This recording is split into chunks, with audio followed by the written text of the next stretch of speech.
We have with us this morning Monsignor Michael J. McCarthy, who will give us an invocation.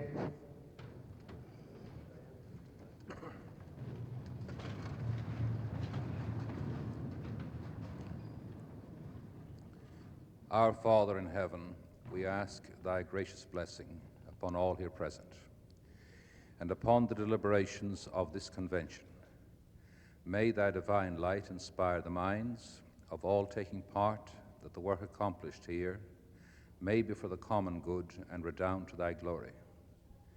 May we all be deeply aware of thy goodness to us in the many blessings that we enjoy in this happy land. And may we strive to show our deep gratitude in our individual lives by due respect to the laws both divine and civil, and to the obligations of the crowning virtue of charity. Deign, O Lord, to watch over this assembly and to aid it in its various deliberations, that every word and work here may begin from thee and by thee be happily ended, through Jesus Christ our Lord. Amen.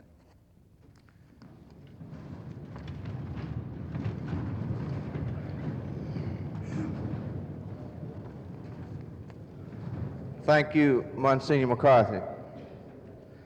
We have with us this morning a young man that's gifted with the talent of influencing people and winning friends. If we all had the talent of this outstanding gentleman, I'm sure that we'd be in a better position to present ourselves. Without making any further ado about it, I present to you the Honorable Mayor of Vicksburg, John Holland.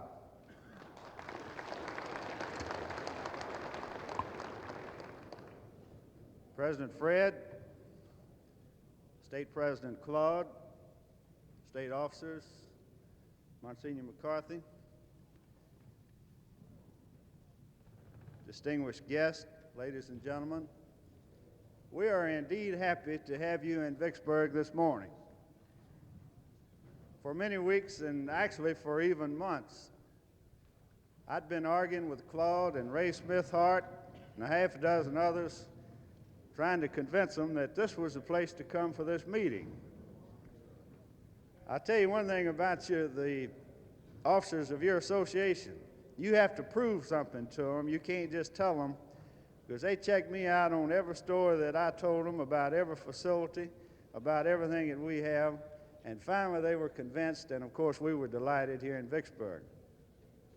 I think this is the first time that your Central Labor Group in its total has met in Vicksburg. We hope that this is the start of many pleasant associations when you come back and meet with us for your annual meeting. Fred was a little bit kind in talking to you. You know, being a mayor has its good points and its bad points, and sometimes some very interesting points. Of course, this morning is one of the good ones because it's really nice to see all of you here, and I know that you're going to have a real fine meeting. Shortly after I came into office, or after the election, I want to tell you this little story. Claude has heard it, and Ray, but I think that you might enjoy it. At that time, my daughter was 7 years old, and she was just delighted. She thought the greatest thing that ever happened was when her daddy was elected mayor. And believe you me, she didn't let anybody go without telling them about it.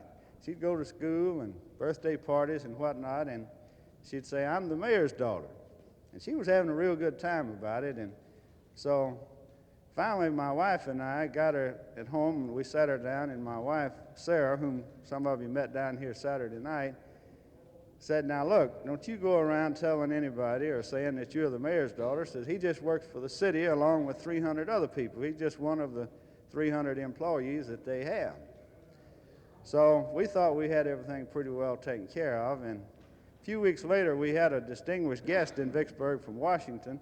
We were trying to get some help on our harbor project, and we had him out at my house for a little reception to get him in the proper mood so he'd go back and report favorably for us. So just as things were beginning to move, well, my little daughter, who was supposed to be in the back part of the house, shot out of the hall, and the first person she came in contact with was this distinguished man from Washington. Well, he put his hand on her head and looked down at her, and he says, "So you're the mayor's daughter?" And she looked up at him with those little innocent 7-year-old brown eyes, and she says, "My mommy says no."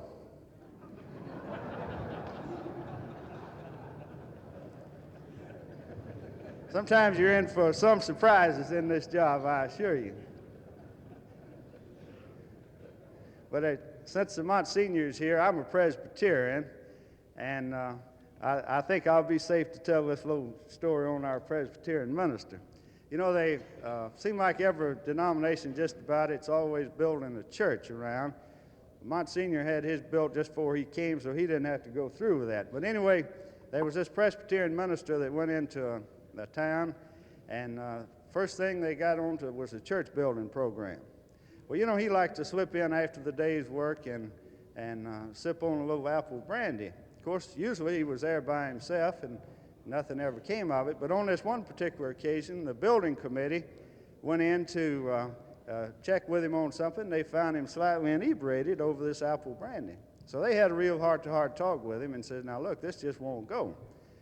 So he went along with them, and they got the church built. And one of the members of the building committee got to thinking about it. He says, "You know," says, "everybody in town sending the preacher gifts and whatnot." He says, "I think I'll just get him a bottle of apple brandy and wrap it up and send it to him."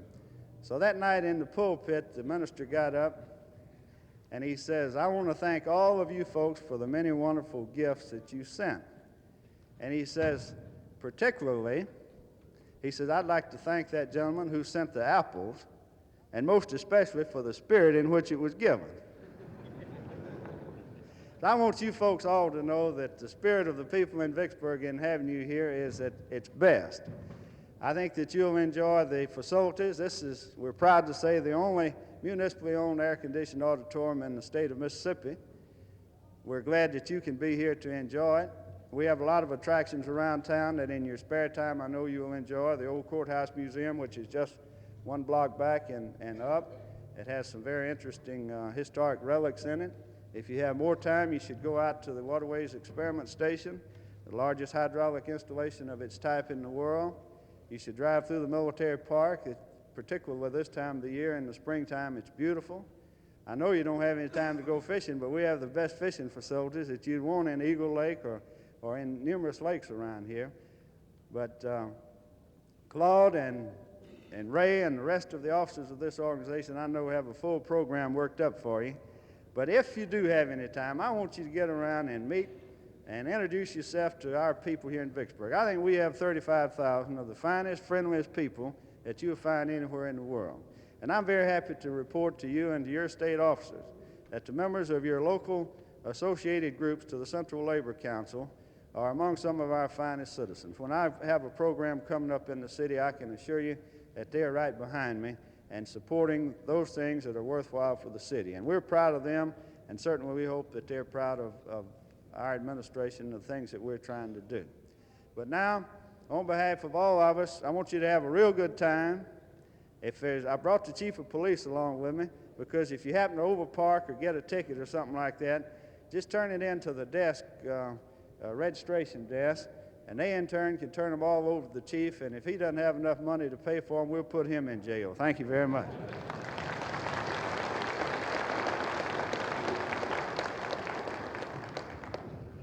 Thank you, Mayor. We have many distinguished people here this morning, but that last person that he was talking about is up here with us. He's one of the outstanding citizens of our great city, and I want him to get up and say a few words to the delegates. Chief Murray Seals. Thank you, Fred. Ladies and gentlemen, I join Mayor Holland in welcoming you to Vicksburg. And we, the police department, hope your convention will be a success and you will enjoy your visit here with us. And if there's anything we can do to make your stay more convenient, or anything we can do at all for you, well, let us know. And on the way up here, Mayor Holland, he didn't finish telling it all. He said that if some of you had too good of time and happened to get picked up and get in jail, well, if I couldn't get you out, I still had to get in jail with you. So it looks like I might wind up on the short end of the deal on this. But anyway, we hope you have a good time and that your visit and stay here will be enjoyable. And if there's anything we can do for you, why, call on us. Thank you.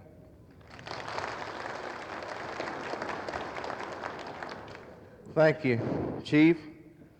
It says here that presentation of gavel to President Ramsey at this time. So, Claude, if you'll come up here and see about this, why, we'd appreciate it.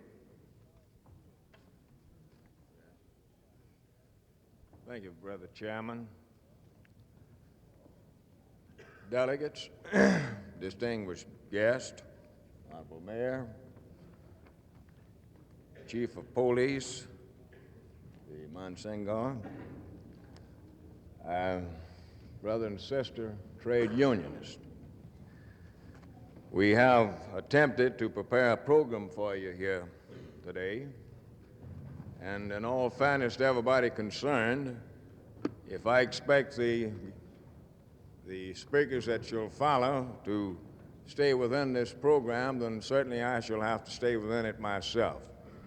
So I don't intend to take up too much of your time and my few remarks. However, I do want to say that up to this point that I find and your officers find that we really have a fine group of people in the city of Vicksburg. Their wonderful hospitality has just about got us all down. You understand what I'm talking about? It's really a pleasure for us to bring our convention to Vicksburg and to know that we have people such as the Honorable Mayor, Mayor Holland, residing in the state and holding public office such as he does. The trade union movement in this state has been subjugated to some of the worst criticism. We've been accused of various and sundry things in recent months and recent years, and it does my heart great good to know that we do have some people within this state that recognizes the fact that our trade union movement is making an attempt to further the welfare of all of the people in this state, and that we are not looking for any special consideration. The only thing that our trade union movement is seeking to do is to be recognized as the movement or the voice of the working people in this state. We expect no more consideration than any other group within the state. All we expect is a fair shake. And up to this point, we haven't received that fair shake out of some people.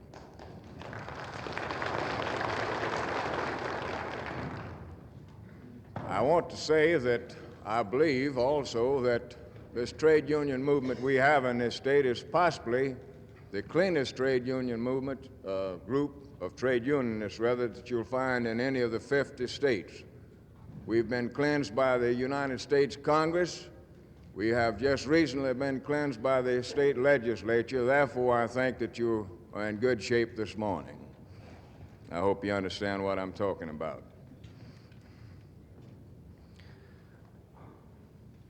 There's no question, brothers and sisters, but what we are in serious times. And the last 2 days, I've been down and visited with some of our groups that were having their group meeting, and I touched on a few of the problems that we have had, or the problems that we've been faced with recently. Therefore, some of the things that I say here this morning will be repetitious, but nevertheless, they need to be said, and I will beg those people's apologies for having to hear them again, because after all, they shouldn't expect me to come up with 2 or 3 speeches. I'm only capable of one. Recently, in the past year, our trade union movement made a step forward, or so we feel. Just last year, we decided that the time was overdue for our trade union movement to become active in the political arena and let our people know what the score was in simple language. We met in convention. We decided to make an attempt to elect people that would represent the welfare of the great majority of the people in public office. We made certain recommendations back to our people, and of course, you know what the end result was. After the score had been counted, we found that we felt that we had helped in the election of some of our most distinguished officials. Out of the people that we recommended, half of those people were elected to office. After studying the record, we found that the people that had been elected had a record of faithful service to the people. We are very proud to say that those are the kind of people that our trade union movement sponsor and support for political office. It'll be necessary for me this morning to also discuss the happenings that have just recently happened in the state legislature. In the course of our recommendations last year, in the course of the campaign, in the course of some of the things that we pointed out to our people, we passed out some literature. And we told our people that if certain people were elected to office, that the program of the Mississippi Manufacturers Association would be put into effect in this great state of ours. We contend that the program of the Mississippi Manufacturers Program is not the program that the great number of people in this state will benefit by. That program is aimed at the betterment of the special few at the expense of the great majority of our people. We presented a program to the state legislature of economic advancement of this state. Our program was disregarded. The Mississippi Manufacturers Program was adopted instead. Today we find ourselves in a very critical position as a result of the adoption of that program. We find that some $18 million or so has been returned to the hands of the special crowd. And before this administration is over with, we're going to be in financial difficulties, but good. We have just recently experienced possibly one of the worst setbacks that we have ever experienced in the state legislature. The only thing that we can say that hasn't happened to us is that they haven't wrote us out of existence at this time. The manufacturers program was adopted in its entirety, with one exception. We were able to stop one little move, and that was the reorganization of the Workmen's Compensation Act. And that in itself was very close. We almost lost that. And I'll grant you they're not through yet. They're going to take out after us again. I say to you very frankly, brothers and sisters, that we have no choice in this matter. And we will now put these people on notice that rather than back off in this political arena, we intend to become more active in it because we are right. And we feel that our position will eventually be justified. We know that we have people in this state that feel as we do. And once our story is put across to those people, we're going to have a new day in the state of Mississippi. It's not going to be an easy job. It's a job that you and I are going to have to put over. That's our job. That's the reason we exist. We have got to be the voice of all the working people in this state. And any time that we can put over a program that benefits our people, the majority of the people in this state benefit likewise. I'd like to touch just briefly on the national election that's getting ready to take place, the greatest show on earth, so to speak. We have a group of people in this state that like the existing alignment in the United States as far as their government's concerned. This unholy alignment that we have with our Dixiecrats and Republicans has cut the order for some of our people in this neck of the woods. We have certain people in this state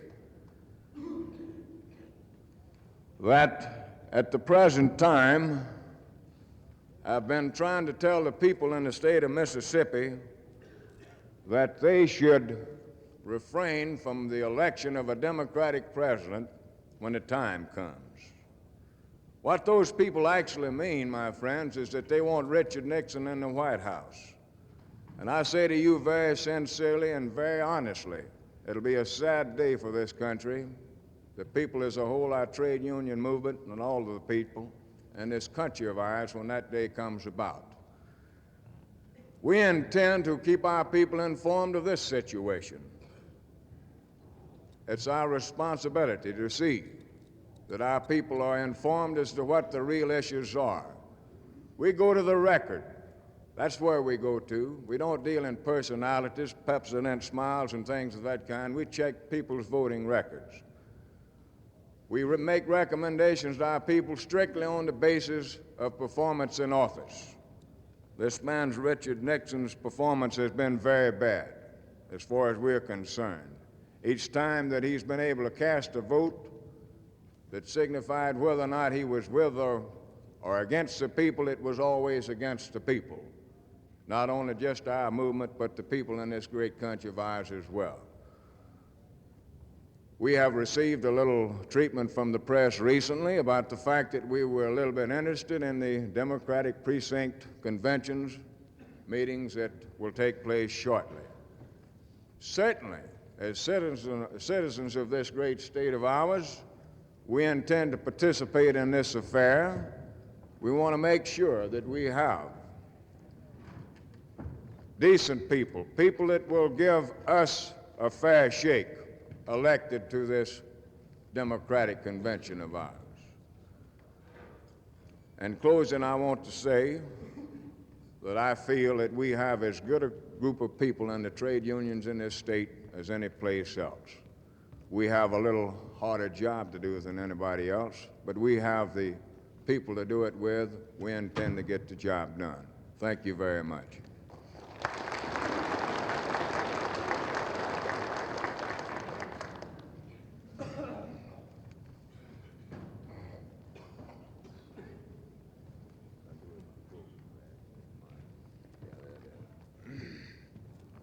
I got it in front of me.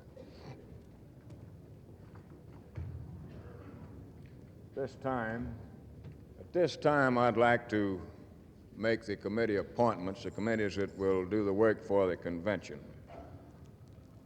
On the audit committee, we have C.E. Schaefer, G.W. Tyson, J.K. Culpeper. The Restoration Committee, that's Restoration and Credentials Committee, Jack Gager, Chairman, David Oakes, Doris Kelly, Peggy Torrance, I.M. Doswell, Mrs. Carolyn Phillips, Mrs. Frida Guyton, John McNamee, Laverne Bowers, Levada Hartfield, Gloria Allen, and Gladys B. Miller. Constitution and Bylaws Committee, Otis Doggett, Chairman, W.J. Lay, Donald Woodall, Wayman Goodman, J.O. Word, E.L. Barnes, E.V. Edwards, J.B. Broadus. Organizing Committee, W.O. Stanley, E.S. Morgan, B.R. Upton, W.L. Hines, Dan Butler, H.H. Robbins, Ms. Celeste Ladner, Flora Williams. Officers Report Committee, George Davis, Sarah Rutledge, Harmon McGee, H.E. Kuhn, and John D. Griffin. Union Labor Committee, Russell McMahon, Chairman, C.B. Carroll, W.A. Stevens, Flora Turner, Corrine Parchman, J.W. McKibben. Social Security Committee, J.E. Peterman, N.C. Mosley, Bert Bowers, J.H. McAtee, H.L. O'Neill, C.H. Woodcock, and O.D. Hatton. Resolutions Committee, Marvin Taylor, A.R. Gardner, C.O. Ray, J.B. Hanna, Robert E. Thompson, G.R. Ball, M.P. Aldridge, Mrs. Lucille Husley, Sanford D. Fulton. Rules Committee, K.M. Holloway, Chairman, Marvin Ingram, J.J. Herring, John R. Johnson, George Cousin. Cope Committee, James Jackson, Vaughty Shaw, Bobby Long, L. Galat, Mrs. Margaret Hicks, Ray Smithhart, Mrs. Eula Liston, Fred McGee, and L.A. Houston. Sergeant at Arms Ray Bryant, L.G. Doty, Jack Thompson, and I'll possibly want to add a couple of more names to that in the very near future. Sergeant at Arms. I think we might need a couple of more strong arm boys, you know what I mean. Public Relations and Education Committee. A.E. Gray, Chairman. James Ward, James Clark, Thomas Knight, Paul B. Usery, Albert Douglas, J.W. Flint, and J.T. Cash. Dimple Herring. Legislative Committee. Claude Bruton, Chairman.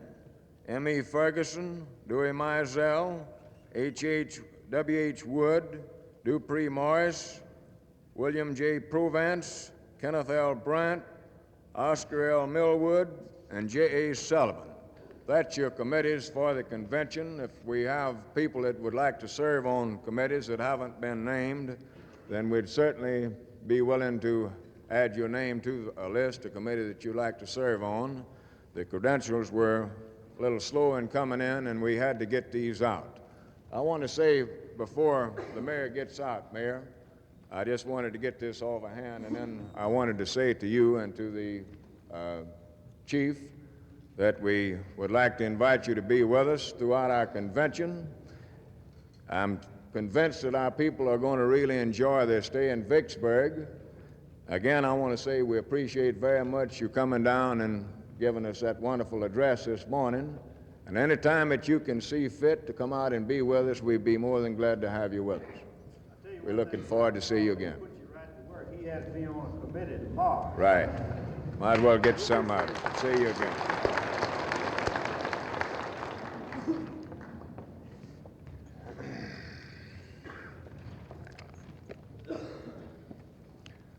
At this time, brothers and sisters, we have, I say, a young man that will give you an address or speak to you for a few minutes. Let's put it that way.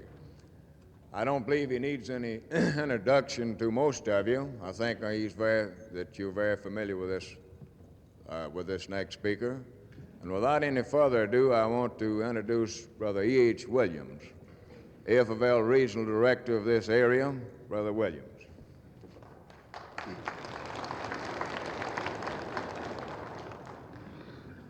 Thank you, Claude.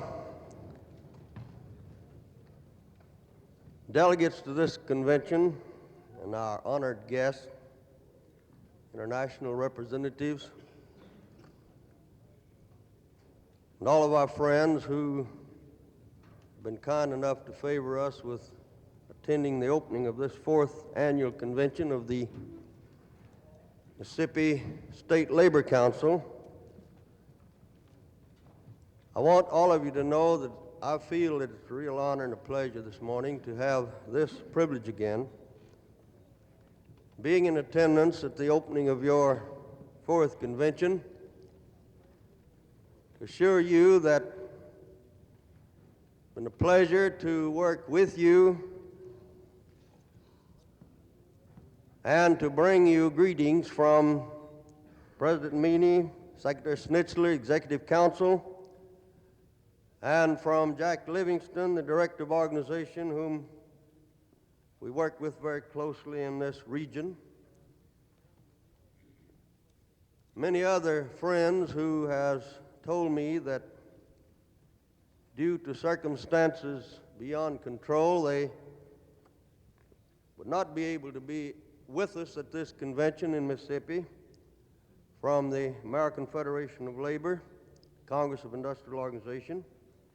Sure that the delegates understand that. It's been a real pleasure for our staff to work with the officers of your State Labor Council. This morning we look at you in this hall and remember a year ago, and the year before that, and the year before that.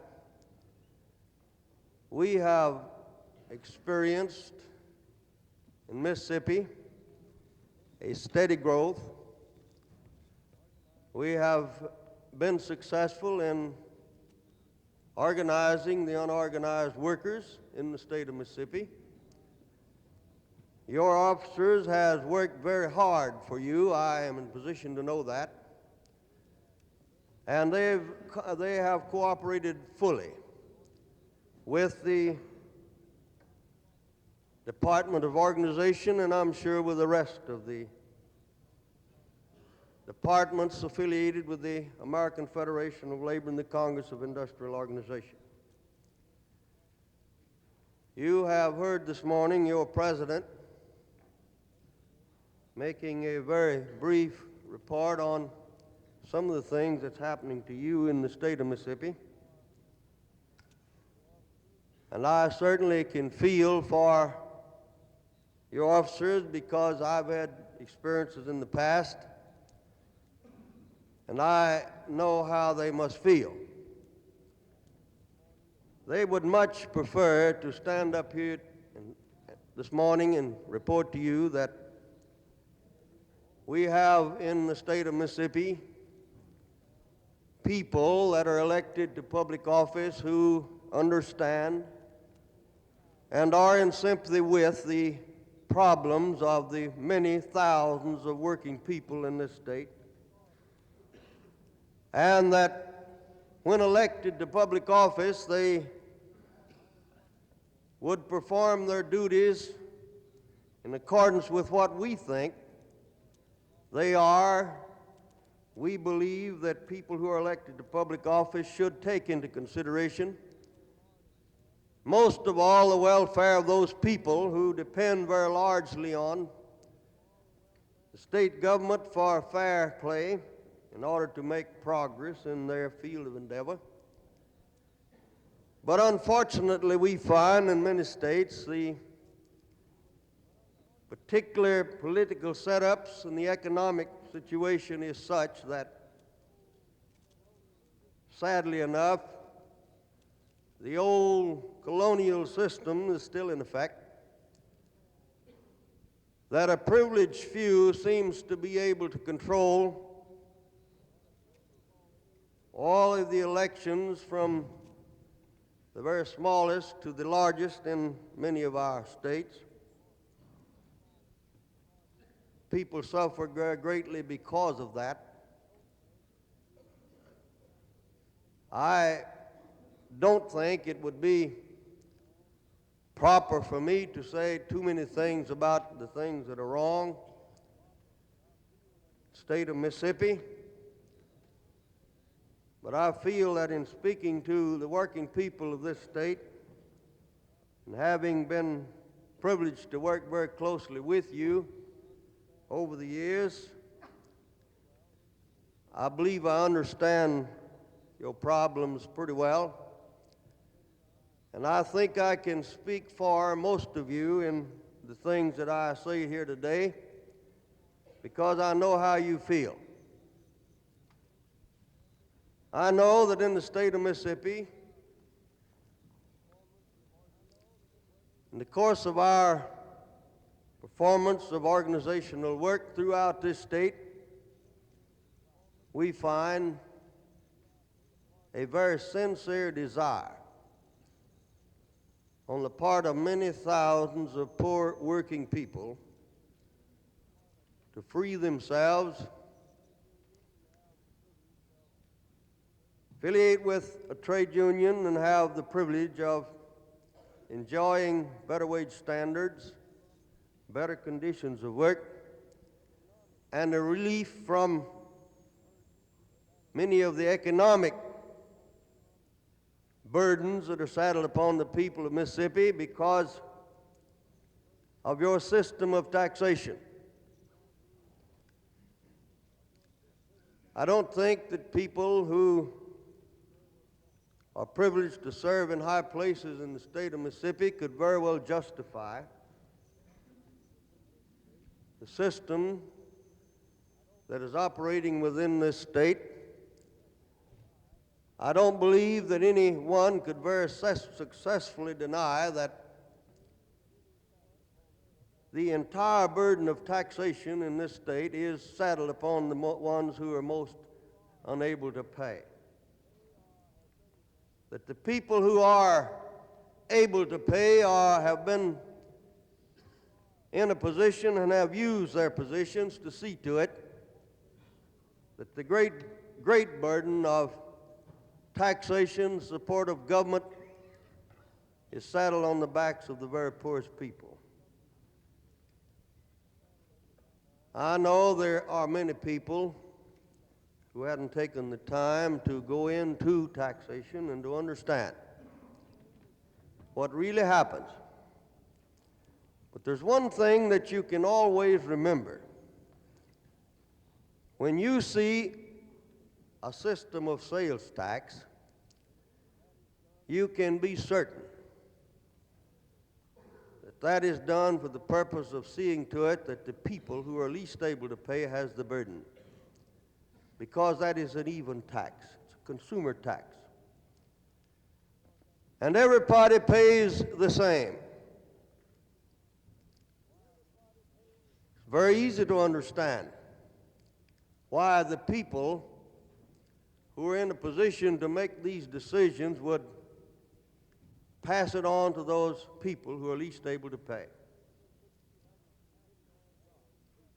I think in the state of Mississippi you have a tremendous job to do. In order to do that job, you've got to spend a great deal of time in the field of education. We have got to inform our people. We have got to organize the organized. I know the most of you personally. And I know that you're good, hard-working, sincere, honest people, and you're ready to fight. And it's my honest opinion that when these people in Mississippi begin to do the things they're doing in this state, they're only waving a red flag in the face of the working people of this state, and I believe you will fight.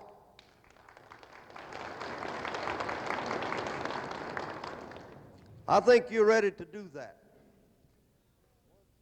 And I can assure you that once you decide that only you're going to accomplish these things by getting into the trade union movement and doing it like we have been taught to do it. Oh yes, I know a lot of things has happened. Very familiar with what's happened on the national scene. I know that all of you are familiar with what's happened in the Congress recently with respect to federal legislation. I'm not an attorney. I don't intend to go into the technical phases of the latest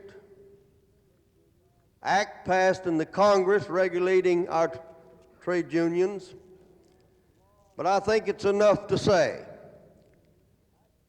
the law actually interferes with the internal operation of our organizations.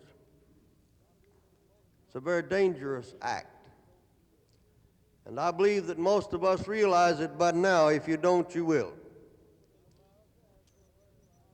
I believe the trade union movement in America has been very outspoken on things that have come up in investigations that have been held by committees in the Congress. We have taken the action necessary to prove to the American people that the American Federation of Labor and the Congress of Industrial Organization will not and does not tolerate within our international unions, our local unions, our state councils, or any other organizations affiliated with us, the type of conduct that has been proven some of our elected officers have been guilty of. We made that very plain. We've been outspoken. Yet we find that notwithstanding we have been taken over the coals, maybe it's better to say, we've been kind of pushed around a little bit. But we're not discouraged. We're not going to quit fighting, because if we had, we would have quit long ago. In the state of Mississippi, we have found recently some very encouraging reports throughout this state from working people who have not been privileged to affiliate with our trade union movement. Last week, I think I should mention, we were asked to attend a meeting in Biloxi, Mississippi. A very unusual request coming from the school teachers in that area. Having had a great deal of experience with the organization of school teachers, I might say that I was not very much impressed. After talking with the international president, advising him of the fact that these people seemed very anxious, and in fact they was determined to have some sort of understanding about what they could do to affiliate with the trade union movement, he asked me to go to that area and to meet with the people and to find out what I thought about their desires to really get into the trade union movement. We met with those people. And I can assure you that I have never found a group of people that appears to be more determined to get into the trade union movement than those people who attended that meeting. And matter of fact, they made no bones about it. They said that in the state of Mississippi, the school system had reached the point to where the school teachers would not be able to exist on the meager salary that they receive and the conditions under which they work, and that they had lost complete faith, confidence in the legislature and the people who are responsible for trying to see to it that the schools of Mississippi were maintained in a manner that would redound to a good, clean educational system that would give our children a chance to a decent education. And that they had felt the last resort would be to affiliate with the workers, the rest of the working people of this state, and to lend whatever effort they could in trying to bring about changes in this state. Whether or not these people will eventually join the American Federation of Teachers, I do not know. But certainly I hope those with many other thousands of unorganized workers will see the wisdom of affiliating with us in this state and to begin a real job.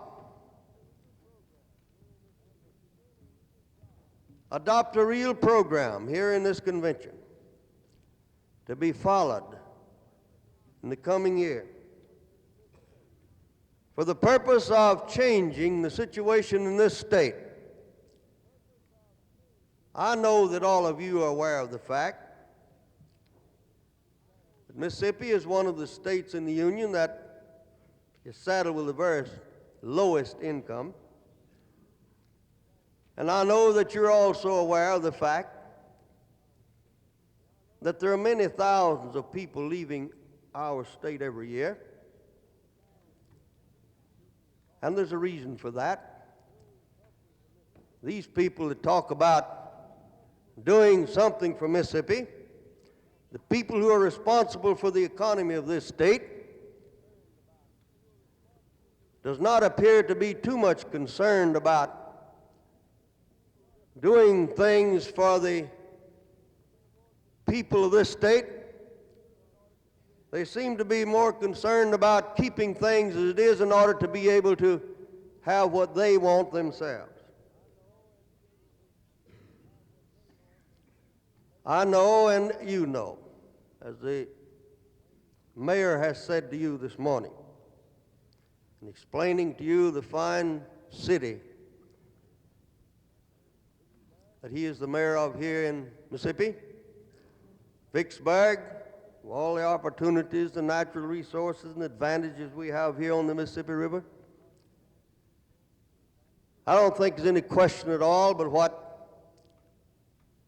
Mississippi, because of its geographical location and the many natural resources that we have in this state,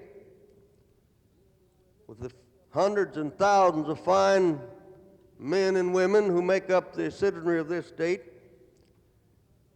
there should be no reason for Mississippi to do other than to grow and to become one of the outstanding industrial states of this union. I think it has every reason and every opportunity. But without the people who have the responsibility of carrying on the affairs of this state, in charge of the government of this state, without their willing to cooperate with the workers of this state, I fear that we will not soon experience or enjoy too much growth in the state of Mississippi. You don't have to be too smart to look around a little bit, and they talk about right-to-work laws, all of those things that restrict the activities of the trade union movement. Use that to try to bring so-called industry into a state, assuring them of the lowest wages possible, all the protection necessary to see to it that organization will not be tolerated among employees. Only the worst type of industry will go to a state of that kind. Not the best industry wants to go into that kind of a situation, because they know that sooner or later the working people will not tolerate that sort of treatment. That sooner or later the American worker will rise up in arms and fight their way out, and that's what you're going to do in this state, and I don't think it's going to be too long.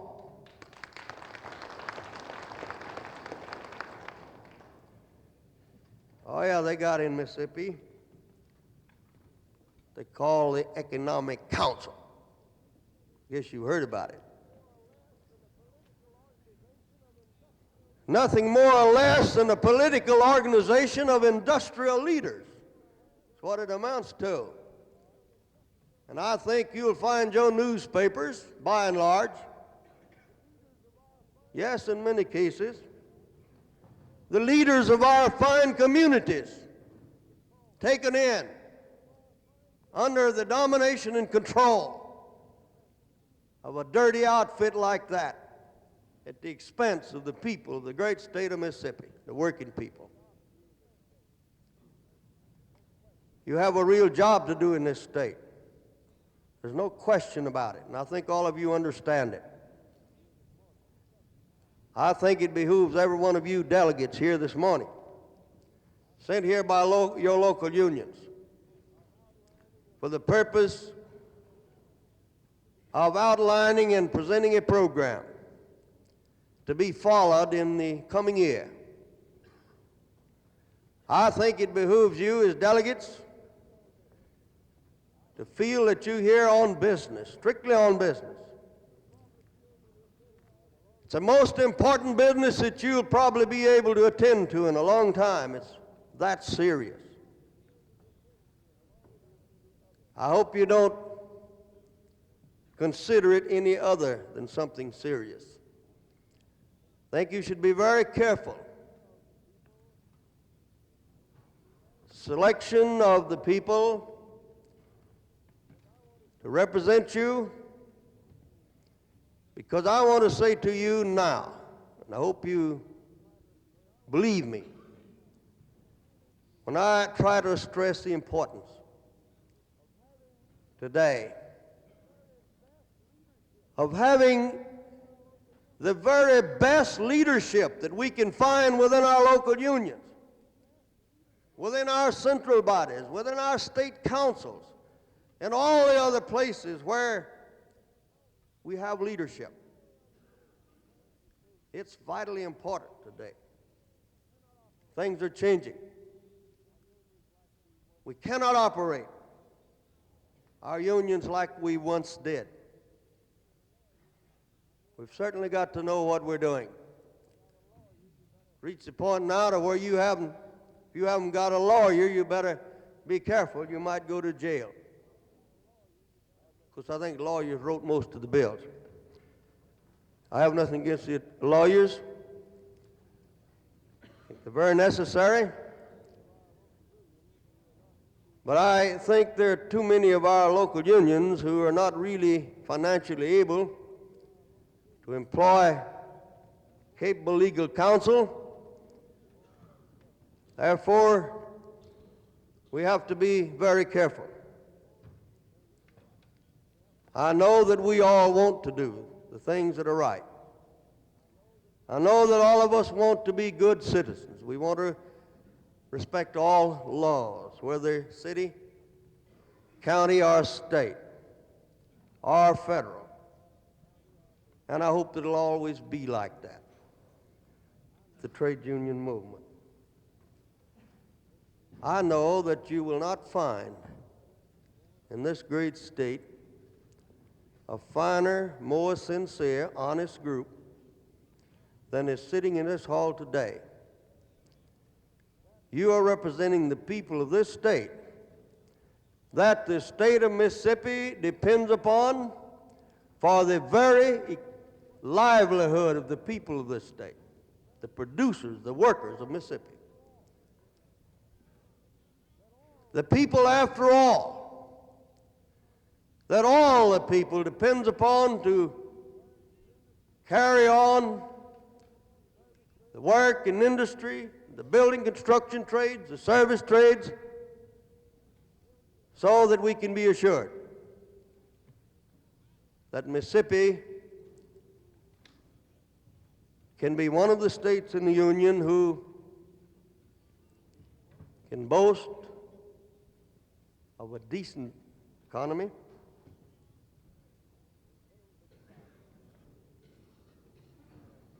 I've been a little bit shocked a few times in this state and in my own state. I say my own state when I got to admit that I come from Louisiana and a little bit proud of it. Everybody who comes from Louisiana is getting almost as bad as they are from Texas. But when you be honest about it, it doesn't make any difference where we're from. We have just about the same problems. The working people don't have too many different problems, no matter where they come from. But we've got to view the situation now more or less not on a state level, but on the level of all the surrounding area, particularly because I do admit, and I know you agree, that we have many peculiar problems in the South to other parts of the country. We who live in the South are proud of our traditions. We're proud of the fact that we live in the garden spot of this country. And we're proud of the fact that we have an opportunity within the trade union movement to see to it that the economic conditions of the South are built to those that will equal any in this nation, and that's the way it should be. It's the way it's going to be, because we're going to see to it that it's done. But I want to say to you, don't be discouraged. Although, as your president said to you, you may feel that your back's to the wall. Yes, you may. But we're not at all discouraged. We are just beginning to get ready to fight. So let's feel that way about it. We feel that way. And I'll assure you that if you go back home, take off your coat and say we are ready to go, you're going to hear a lot about you. You can do a job. I can assure you that you're going to have the help and the cooperation of the regional office, from the American Federation of Labor and the Congress of Industrial Organization. You will have our staff representatives at any time we can be of service. Anytime you need us to come to Mississippi and to say things that you might not think it best to say, we'll do it. We're not at all afraid of anybody in Mississippi. We're not afraid of your legislators. We're not afraid of your governor. We're not afraid of any of your mayors. So if you need somebody to come over here and make a speech that maybe you had better not make, call on us, we'll make it. We get in jail, maybe you can help get us out. But we'll do it. We'll do everything we can. In my opinion, from what I've heard, you may have, as I understand it, and I may be entirely wrong, but it appears to me from the information that I've had since coming here that this lousy legislature that you have might decide now to try to put the right to work law in the Constitution. Wouldn't that be terrible? What in the world are they trying to do? I thought everybody had forgotten about the right to work law. I thought they'd started some other stuff now that they think's better. Surely, the legislators of Mississippi would not attempt to do that sort of thing. But if they do, it means, of course, that the people of Mississippi will be called upon to vote whether or not you'll have within the Constitution of this great state a so-called right to work law, which simply is a labor-busting, open shop law, has nothing at all to do with the right to work, and I'm sure all of you know that. It's a hypocritical outfit that I thought that most of the intelligent people of this country had found out the gimmick in it and had just about forgotten about it. But here we find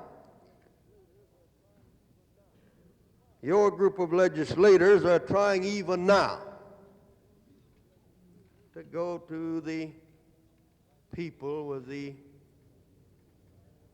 right to work proposition. I think that's a very serious thing. It means, of course, that the people of Mississippi, the good working people, will have to get out and try to do the best they can to inform their friends and their neighbors of the danger in this thing. And I think one of the greatest dangers that I doubt we'll be able to convince some people, but I think probably the greatest danger that this thing could do to the state of Mississippi would be just about all the assurance that you'd need that only chiseling, runaway, phony, no good industries will be the only kind that'll ever come to this state again. In my opinion, good, honest, decent industry would not want to come into a state that would attempt to do that sort of thing to the working people of that state. So I think they would do a great deal to see to it that we would continue to have in Mississippi what we're trying to rid ourselves of now. And I hope the good, honest people, the decent people of Mississippi, will understand it, even if this thing should happen. It's been a pleasure for me to be here with you this morning. I want to apologize to you for taking too much time. I know that the schedule is close. I hope that I can be with you through the proceedings of your convention. Our staff representatives will be here, And if there's any problems or anything that you want to talk with us about or things that we might do to help you in your localities or in your local unions, feel free to call upon us, because that is our job. We want to do it the best we can. We can only do our job well when we have the cooperation of you people in our state labor councils, in our central trades and labor councils, and with our international representatives. We feel it a very great honor to have the privilege of serving you in the capacity that we are privileged to occupy. Be assured that we're willing at all times to cooperate fully with your officers and with your local unions in any way that we can to the betterment of all the working people of this great state. Thank you very kindly.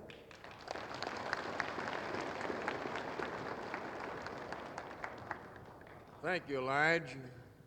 I just want to say that we appreciate those remarks very much. We think that we're very timely, and that we might be calling on you to make one of those speeches that we may be afraid to make sometime. However, we don't have any hesitancy about speaking our mind in this state either. There might be some of us wind up in jail with you. We're glad to have you with us, Lige. At this time, we have a young man that will deliver an address to you, who we feel is one of the progressives from the county of Warren. We feel that he is one of the outstanding members of the state legislature. We consider him a friend of ours over there. And without any further ado, I'd like to present to you the Honorable Frank Shanahan, a representative from Warren County to the Mississippi legislature. Frank. Thank you, Claude. They asked me to come over here and talk to y'all today, and I said, well, what do you want me to talk about? And I couldn't find anybody to tell me what to talk about. They said, no, we don't want no speech making, we just want you to talk. So now I'm up here just to talk to you rather than speak at you. And sort of reminds me somewhat of a proposition I understood Abraham Lincoln got confronted with when he was beginning his political career.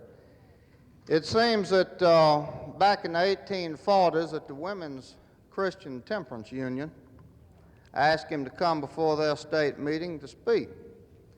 And no one gave him a subject to speak about, and when he got before him, he was somewhat at a loss for words. And so he sort of explained it to him like this. He said, now, I took the name of your organization to sort of get some idea what to talk about. Said, now, first word I came across was women. So, well, now, me being a mere man, says I wasn't going to talk to a group of women about women, says, so that eliminated that. Says, then we come to this word Christian. He said, well, now, I'm not no preacher. And says, I wouldn't presume to take up your time talking to you about Christianity. Said, so then I came to this here word temperance. And says, that was a new word to me.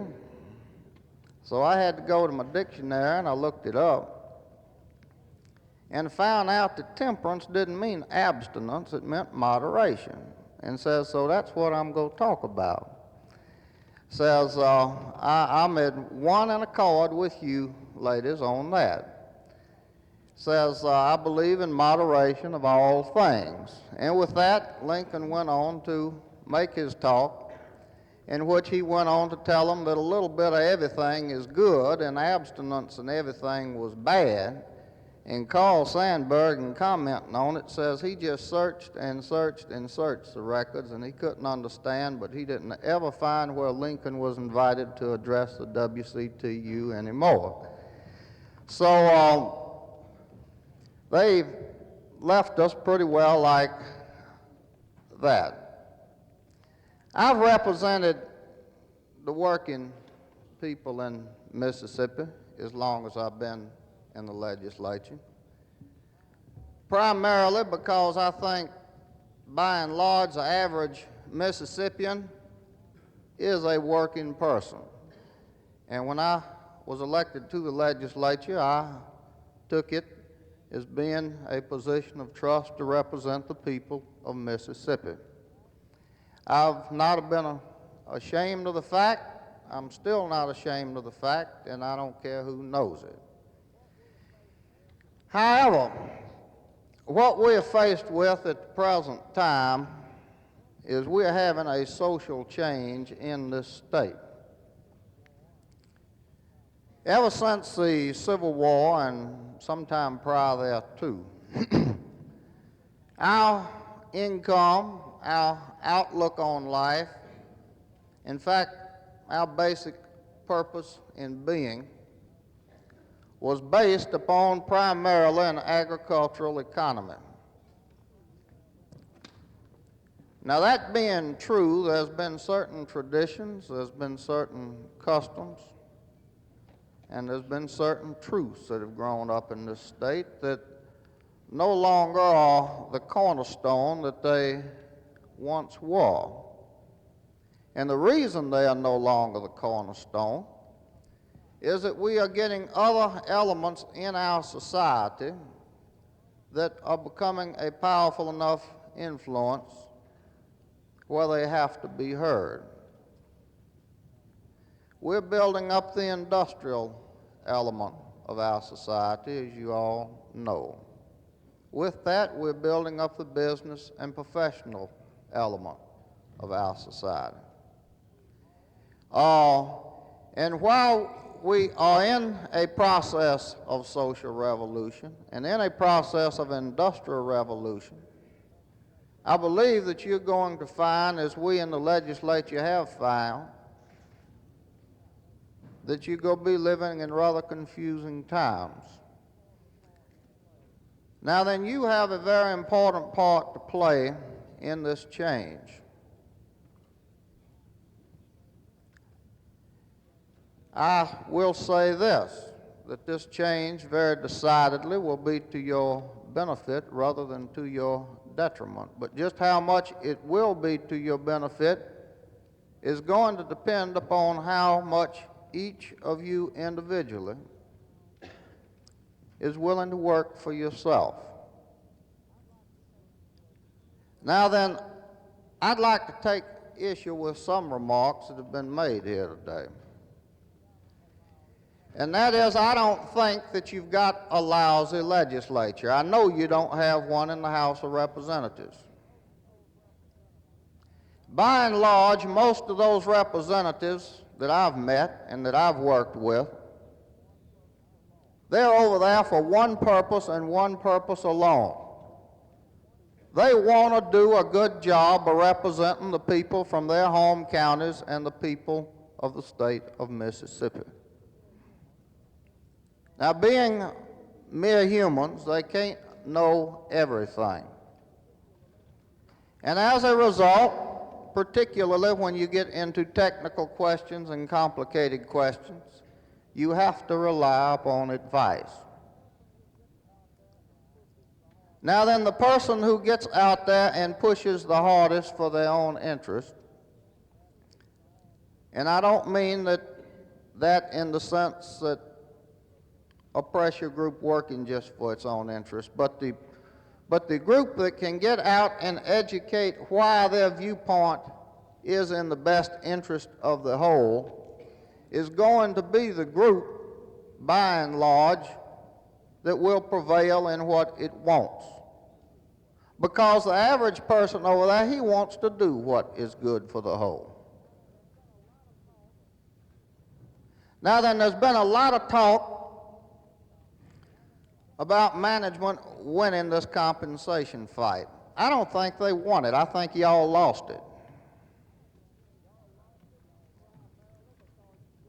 Y'all lost it primarily because you didn't get across to the public and you didn't get across to the legislature why it was bad legislation. Now, you can't wait and get to Jackson in January when the legislature meets and start a process of education. These compensation bills, the ones that were introduced this session of the legislature, they started being promoted shortly after the close of the 1958 session of the legislature. By the time the legislature met in January, public opinion had already been formed in regard to this series of bills. Now, we get telegrams, we get letters, we get what have you, from people from all walks of life. And you can tell when a group is pushing a particular piece of legislation because I don't care what group's pushing it, it all follows the same pattern. And that is, you will get a bill to vote for House Bill so-and-so, and they give you the number of the bill. If you go back on the weekend and you ask, well, why should you vote for it? Well, you get the same stock answers on why you should vote for it. Well, now, too much of that, as far as the average legislator is concerned, adds up to this. And that is, he gets to the point to where, frankly, he just disregards it. Because it's, well, I'll give you an illustration of how absurd it can get sometime. When the teacher's pay bill came up, we had two bills before the legislature. Now, one of the representatives from Tunica County and one of them from Coahoma County sit right behind me. They had both been getting letters, telegrams, and what have you, not to vote for House Bill so-and-so. It was a bad bill. Now, that was the one that would have put the third factor in on the teacher's pay. Now, the way the process of the legislation went, when they brought out this third factor bill, which we'll call House Bill 410, on the floor of the House, an amendment was made to it, which just eliminated it in its entirety. And there was put in place of it, the bill that the Mississippi Educational Association had been trying to get ever since back in the fall. It was also in committee, but we'll call it House Bill 620. So they'd been getting the telegrams telling them, don't vote for 410, do vote for 620. When it got on the floor, it was House Bill 410, but 620 was put in place of it. Well, to make a long story short, one of the legislators, he voted for the bill as amended, and the other voted against it. The next day, the one who had voted for it got some telegrams from back home, just cussing him out for voting for House Bill 410. The folks that were cussing him out didn't even know that he was voting for what they had originally told him to vote for, because all that they honestly knew was the bill numbers. Now, the point I'm driving at is this. On those items that you are interested in, you're going to have to familiarize yourself with them. You're going to have to familiarize yourself with why they are good legislation. And then sit down and write to your legislator an individual letter expressing your own views. If you'll do that, he's going to listen to you because he wants to represent his people. But he wants to represent them, and he don't want to represent them parroting what someone else says.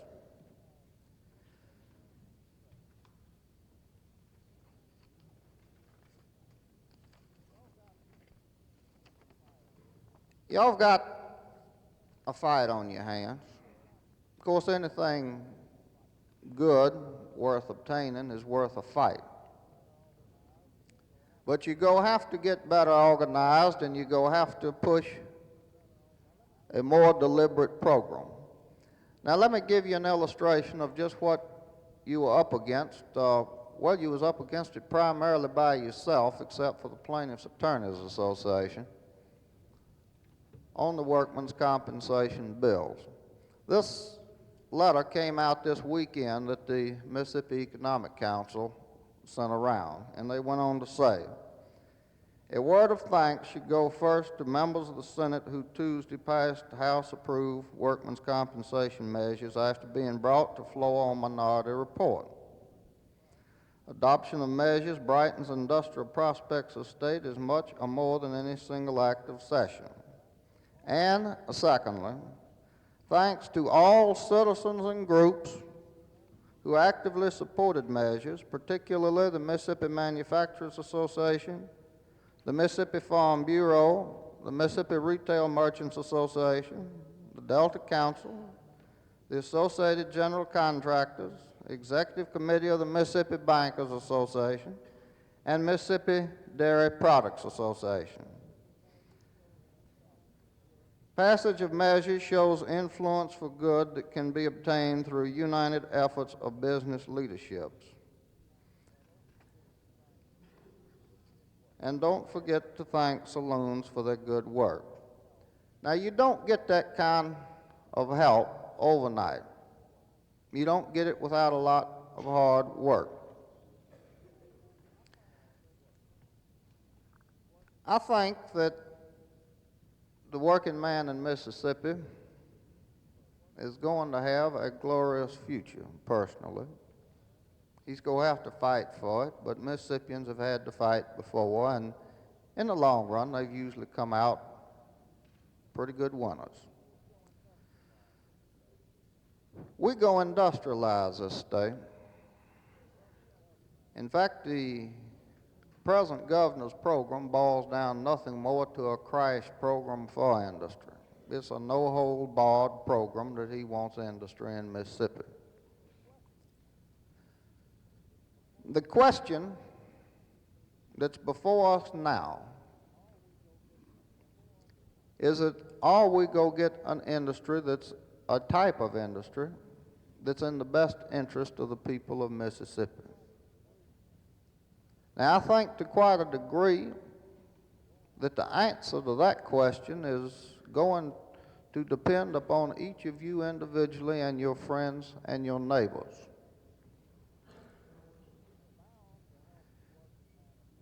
It's bound to help the working man of Mississippi. It's bound to help the labor movement in Mississippi, because you can't get a major industry without furthering both. And when the people of Mississippi reach the point to where they united, know what they want, and are willing to work for it and will work for it, there's not a thing in the world that can stop them. And I predict that within 10 years that goal will be well on its way to being reached. We have very historic times in our state today, and I know it's a lot easier to read history than it is to live it.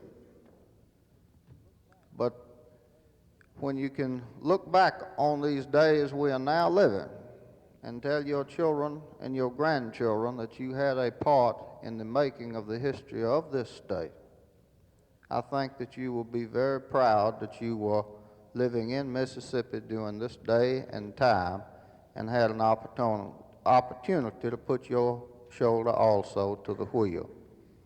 I'm very happy to have been with you this morning. I wish to add to the remarks of our mayor that we are glad to have you in Vicksburg and Warren County, and we hope that after your convention is over that you'll stay around and see our place to your heart's content and come back and visit with us again. Thank you.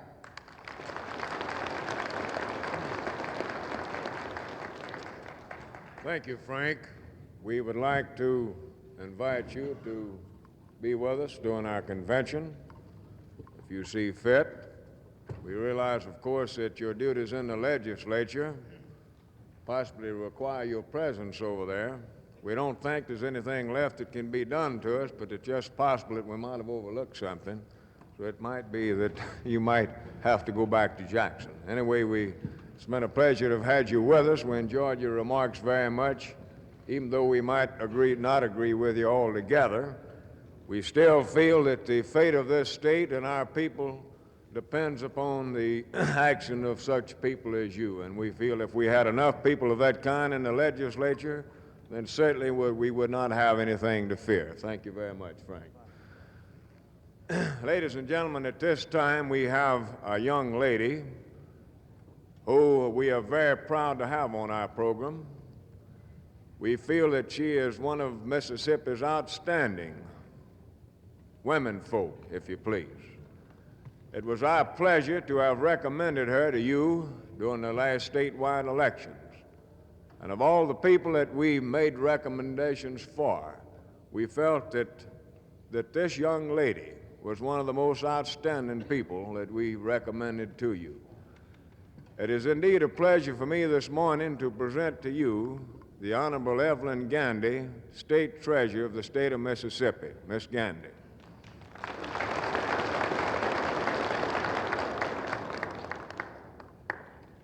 President Ramsey, delegates to the 4th Annual Convention of the Mississippi Labor Council, and distinguished guests. You have afforded me a high honor by inviting me to be one of your speakers at this convention, and it is indeed a pleasure for me to be with you on this occasion. I am most appreciative of your many expressions of friendship today, in the past, and in particular last summer. For this invitation today, and for the privilege that we now have of thinking together for the next few minutes about some of the problems facing our state and our people. It's always timely for us to give thought to the responsibilities of citizenship, but never before in my lifetime do I feel that the need has been so urgent as it is today for an awakening in our state to our civic responsibilities. We are still in the early days of a new administration. The very cautious manner in which the legislative mills are still grinding is clear indication of the very serious nature of the problems confronting our lawmakers. In addition to our problems here at home, we are facing within the period of the next few weeks and months our precinct, county, state, and national conventions of the Democratic Party, and later in the year, a presidential election. Therefore, the responsibilities of citizenship weigh heavily on our shoulders in this year, the beginning of what has been called a decade of destiny, the golden 60s.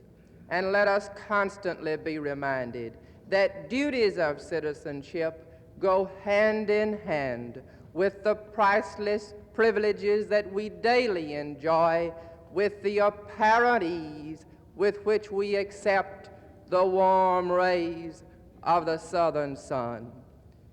It comes to us sometimes with the shock of cold reality that too often, too many of us are prone to take for granted the privileges that are guaranteed us as citizens of this, the greatest democratic government of all times. Occasionally, then, let us pause to ponder over the progress we have made in our great state of Mississippi, over the direction in which we are going, and the contributions that we, as individual citizens, are making in the communities in which we live. You know, it's difficult, really, for our minds to comprehend the debt we owe our own pioneer ancestors here in Mississippi who struggled and sacrificed to leave for you and me a glorious heritage and the promise of unlimited progress in the future. Now, you know my grandparents, like many of yours, knew the poverty and hardships that befell our state in the years just following the war between the states. They had no material possessions of any kind whatsoever except the land that they farmed. They planted cotton and corn down in South Mississippi on a small farm, and in 1893 they sold that cotton for 3 cents a pound.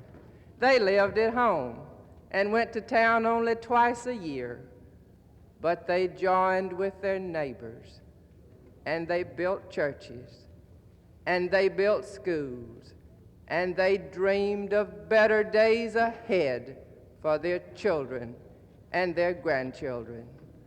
Now, they knew no luxuries as you and I know them of any kind whatsoever.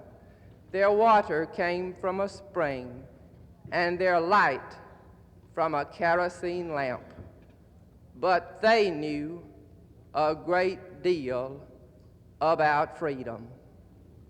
They had plenty of time to sit on the porch in the summertime or by the open fire in the winter and talk with their family and their children about the kind of government they thought we ought to have. And while they labored from sunup in the morning till dark at night, they kept the fires of democracy burning brightly. And they also kept a copy of the Holy Bible on the table in the parlor, and they had plenty of time to read from God's Word and to carry their children to church on Sunday.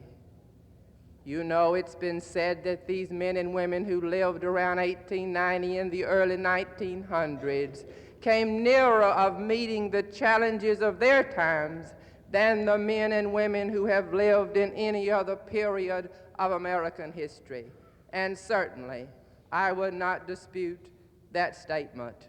Surely these early pioneers must have thought of these words: where I lie down, others will stand, young and fresh.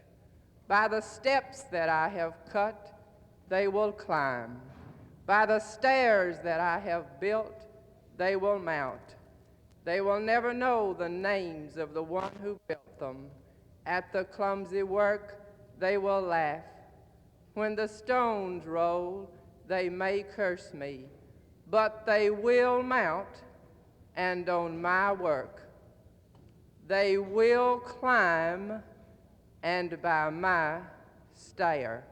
Is this not a challenge for you and me to continue to build for the space age upon the foundations and principles left us by our pioneer forebears? But let us remember that our fathers used the rich heritage of their past as stairs on which to move forward, and not as a platform on which to stand still. You know, there is so much yet to be done. But let us look for 1 minute at the tremendous progress that has been made in the growth of our state government, and let us look at the office of the state treasurer to show you how your state government has grown insofar as your tax money is concerned. As we balanced the accounts last Friday, you had on deposit the sum of $93,389,898.76. Now, the lowest cash balance since January 1 of this year was a little over $78 million. And the highest cash balance on April the 1st of this year exceeded $103 million. And that, incidentally, was the highest daily cash balance in the history of Mississippi. Now, this money belonging to the taxpayers of Mississippi is on deposit in 192 banks located in all of the 82 counties of our state, and is a part of the $231 million that you will spend to run your government during this 2-year period. Now, back in the days of my grandparents, there were only 46 banks in the entire state, and on the first day of January 1890, there was only $635,561 on deposit in all the banks of Mississippi. And in that same year, our state's budget was not quite $2 million. And now you read your morning paper each day to see that our legislature is still struggling, trying to hold the line and keep the budget for the next 2-year period at approximately $266 million. And that figure, as you so well know, is mighty, mighty close to the anticipated revenue, now fixed at about $267 million. Therefore, our legislature faces the serious problem of keeping our appropriations within the anticipated revenue. For some 20 years now in Mississippi, the cost of state government has been kept within our revenue, and a safe surplus has been maintained. Surely, this is good business, because a cash balance keeps us prepared for any emergency which may require additional funds, and also protects us against a decline in business which may subsequently give us a decline in revenue. But if we are to maintain a balanced budget in this state, in the face of the many services that our people are demanding, then what is the answer? The answer is not to be found in new taxes or tax increases, because it is generally agreed, and I believe on sound basis, that the tax burden at this time is just as heavy as our people can bear. Some part of the answer may be found in practicing sound economy in government, but here in our own state, this can be only a very small part of the answer. At the present time, only about 3% of our budget is being spent by the executive offices of our state government and the judiciary. Therefore, the most rigid economy in the operation of these offices would not result in enough savings to take care of the normal increases in services for a very long period of time. And surely, as you so well know, at the present time, 80% of our budget is being spent for the 3 big service programs. Those 3 are public education, including the common schools, the junior colleges, and the institutions of higher learning, public welfare, and homestead exemption. And so that leaves only about 17% to be spent by all the other agencies, institutions, and the services they render. Consolidation of some state agencies, if, and this is a most important if combined with more efficient administrative practices, could result in substantial savings in administrative cost. However, this matter and the question of governmental services would be the subject of another speech.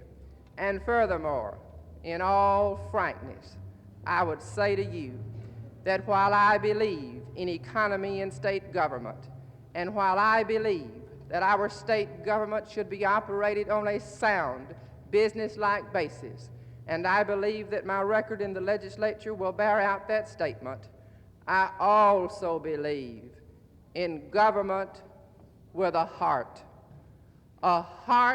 attuned to the problems of our people and responding to their needs.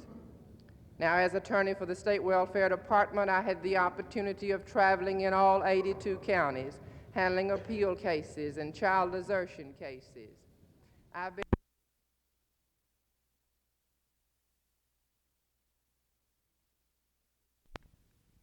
Knows I believe that what they're saying is true about it. They say that Vic Bussey is the most expensive president any state council ever had. And I agree with that. I don't know whether it's worth the money or not, but I know this, that in Louisiana we have no anti-labor legislation. We have the second best unemployment compensation law in the United States, and we have the fifth best workman's compensation law in the United States. We have an educational program for the members of the trade union movement that the National AFL-CIO has told us is among the best. We get involved in everything that we possibly can get involved in Louisiana. We've served on every special committee, appointed by the governor, appointed by the legislature, appointed by the city councils. We get involved in any type of civic enterprise that we possibly can. When Hurricane Audrey destroyed about more than 1,000 homes in Cameron Parish and killed more than 500 people in 1957, the AFL-CIO moved into Cameron Parish. We moved in with full crews of volunteers, skilled craftsmen, building tradesmen, went in by buses, planes, automobiles, whatever it took to transport those people in over the weekend in order to rebuild those homes for the people who had lost their homes. The AFL-CIO did it, and without any cost to anyone except to ourselves. We paid the full cost of transporting the workers, furnishing the equipment that was necessary, all of the various things that were necessary except the cost of the material that went into the home, which was provided by the Red Cross. And because of that public relations feat alone, we received more favorable publicity than anything else that we could have done during any period of time since the start of the AFL-CIO in our state. We received national awards, we received awards from the Louisiana legislature, and we received the commendation of every newspaper and of every civic group in our state. We got involved. We were financially equipped to get involved. We know that that's the only way that you can be successful. Now, on the other side of the ledger, you've done a lot of things in this state that we have not been able to do. And we're watching your program, and we're looking to you for advice and counsel and assistance in solving some of the problems that we have. There's no need for me to go into your problems. You know all of them better than I do. But I assure you that in Louisiana, we look to your offices and to you for assistance whenever we have problems that we cannot solve. I hope that somewhere along the line I've said something that might be of benefit to this convention, something that might help you as others have helped us. If it had not been for the close working cooperation that we have received from the National AFL-CIO, the Department of Organization, Lige Williams and his staff, and incidentally in Louisiana we have the only office where there is a complete merger of the city central body, the state council, and the regional office. In New Orleans, in the Carondelet building, we have a suite of offices that's occupied by all three groups. It's almost unbelievable that the city central body, the state labor council, and Lige Williams and his staff can all be housed in the same office and yet have a successful operation, but we've had that in Louisiana. We're very grateful to the regional office for the close cooperation that we have had. We're very grateful to Dan Powell and the other people of the COPE program nationally that's given us so much assistance. We're very grateful to all of the others that's worked with us so closely during the past 4 years. It's been a pleasure being with you. Mrs. Bussey and I certainly appreciate the hospitality that you've extended to us. It was much greater than was extended to me by our sister state of Texas about a year ago. I was one of those who helped to transport Governor Long from Louisiana to Texas when we attempted to put him in a rest home. And at that time, Texas did not exercise its hospitality. They wouldn't agree to keep him. They sent him back to Louisiana. But your hospitality has been much better than it was over in Texas, and Ms. Bussey and I are very grateful to you for it. It's been a pleasure being with you. Thank you.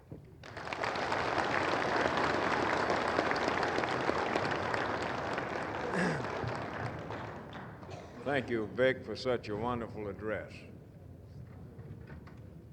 I can assure the delegates that the next order of business will be a per capita increase. We'll call the executive board together and go into session immediately upon adjournment. I also hope and trust that the State Labor Council in Louisiana will do a better job in educating their lady folks this time and this next election coming up, because we certainly don't want Mr. Nixon in the White House. Did you hear that remark, Big? I heard it, and I assure you the ladies will do that. Delegates, brother and sister trade union members, we have as our next speaker one of the more progressive politicians, I should say, or state office holders that we have. We're very proud to have him on our program here today, and I can say to you in all sincerity that the welfare and the progress of our state and of our people depend to a great extent upon such people as you will listen to in a few minutes. It gives me a great deal of pleasure to introduce to you my good friend Bill Winter, state tax collector. Mr. Winter.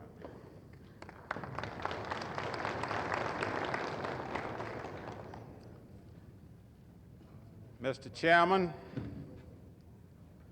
ladies and gentlemen, I want you to know that I'm very highly flattered to be accorded this privilege of having a few minutes on your program here today. I'm most grateful to my friend Claude Ramsey for his generous words of introduction, even though he has assigned me what I believe is perhaps the most difficult place on this program of following a distinguished and able speaker like Mr. Bussey, who has just preceded me here. It's a difficult enough role to speak on an occasion of this kind, where you're privileged to hear so many able and intelligent speakers, and it's difficult to know just exactly what should be said that would not represent a waste of your time in listening to some surplus verbiage from me. I hope that you will bear in mind my dilemma, therefore, as I relate to you a story that may or may not have taken place in connection with a friend of mine recently. This gentleman was up in Chicago, and he got on the Panama Limited, the crack streamliner of the Illinois Central Railroad that runs between Chicago and New Orleans, to come back home. As he got on the train, he said to the porter there in the Pullman, "Now, I want to get off down in Grenada, Mississippi in the morning." He said that train gets in there about 4 o'clock. "I want you to get me off, and I want to tell you that I'm hard to wake up. I'm hard to deal with at that hour of the morning, but don't you let anything keep you from getting me off that train in Grenada." And the porter assured him that he would get him off. Well, to make a long story short, the man went to bed, he went to sleep, he woke up the next morning down between Hazelhurst and Brookhaven. Missed his stop in Grenada, and he was terribly upset about it, and he did probably just what you or I would have done under those circumstances. He went out and he found that porter, and you can imagine what he said to him. He wasn't too temperate in his language. Dressed him down pretty good, and the porter was not able to offer any explanation of why he didn't get him off the train. He just stood there and took his abuse, and finally the man in disgust turned and walked away. Well, there was another porter standing nearby, and he'd heard the dressing down that his friend had received, and hoping to be sympathetic, he went over to him and he said, "Boy," said, "I believe that's the maddest man I ever saw." And this porter said, "Yes," said, "he was mad, but you know, I don't believe he was as mad as that man I put off in Grenada this morning." I hope you will appreciate, therefore, some of the confusion I feel as I try to talk to you about something that I hope you're interested in. And I hope that you will feel flattered that I would consider this audience to be an unusual one here in the state of Mississippi, in that I feel completely free to say some of the things that I propose to say to you. I would consider it a waste of my time and yours if I simply got up here and uttered a few trite, to me, trite and common expressions, platitudes, as it were, that you've heard so many times before. I am grateful for this opportunity to say what I trust will be a few meaningful things to you. I don't flatter you when I say that I feel that there is represented here in your group a tremendous capacity for constructive leadership here in our state. I believe that some of the best hope that we have here in the state of Mississippi may well be represented by the type leadership that you can produce and bring to bear in the settlement of the affairs and the problems of our state. We've come a long way here in the state of Mississippi, a long way in the last century since those unhappy and melancholy days of the 1860s when we fought away in a gallant but futile stand on the field of battle the great resources and the great potential that we had, and saw bled out on those battlefields much of the economic potential of our state. And we still haven't recovered from that era and from the aftermath that the war brought. But like you, I am more interested in where we are going rather than where we have come from. And I'm more interested in the goals that we set for ourselves in the future rather than in reveling in the glories that we may imagine to have come from the past. Any way we read it, any way we look at it, the statistic still is that Mississippi, among the 50 states of this union, is still dead last in terms of per capita wealth, in terms of per capita income. And that is a statistic of which I'm not particularly proud. It is in a circumstance such as we find ourselves in here in the state of Mississippi of being dead last in terms of per capita income that we find more than in any other place the opportunity, indeed the tremendous necessity and demand for the most resourceful, the most imaginative, the most courageous leadership that we're capable of producing. Now, what does that mean?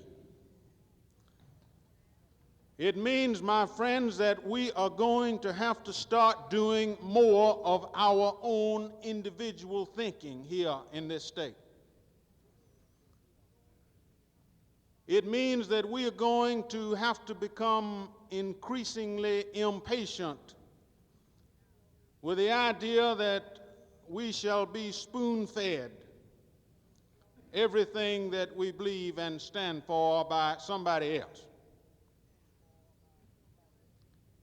It means that if we are going to produce the resourceful, the effective leadership that our situation calls for,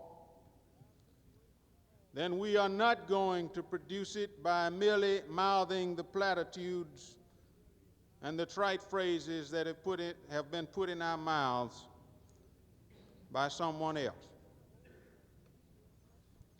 I hope that you will not be content to let somebody else do your own thinking for you. I hope that you will be willing to analyze and to praise and justify the way that you think as you do. And I would hope that you and I share the same point of view with respect to the future of our state. Let's insist on knowing just why we stand for the things that we stand for. And this may sound like heresy, but let us be sure, too,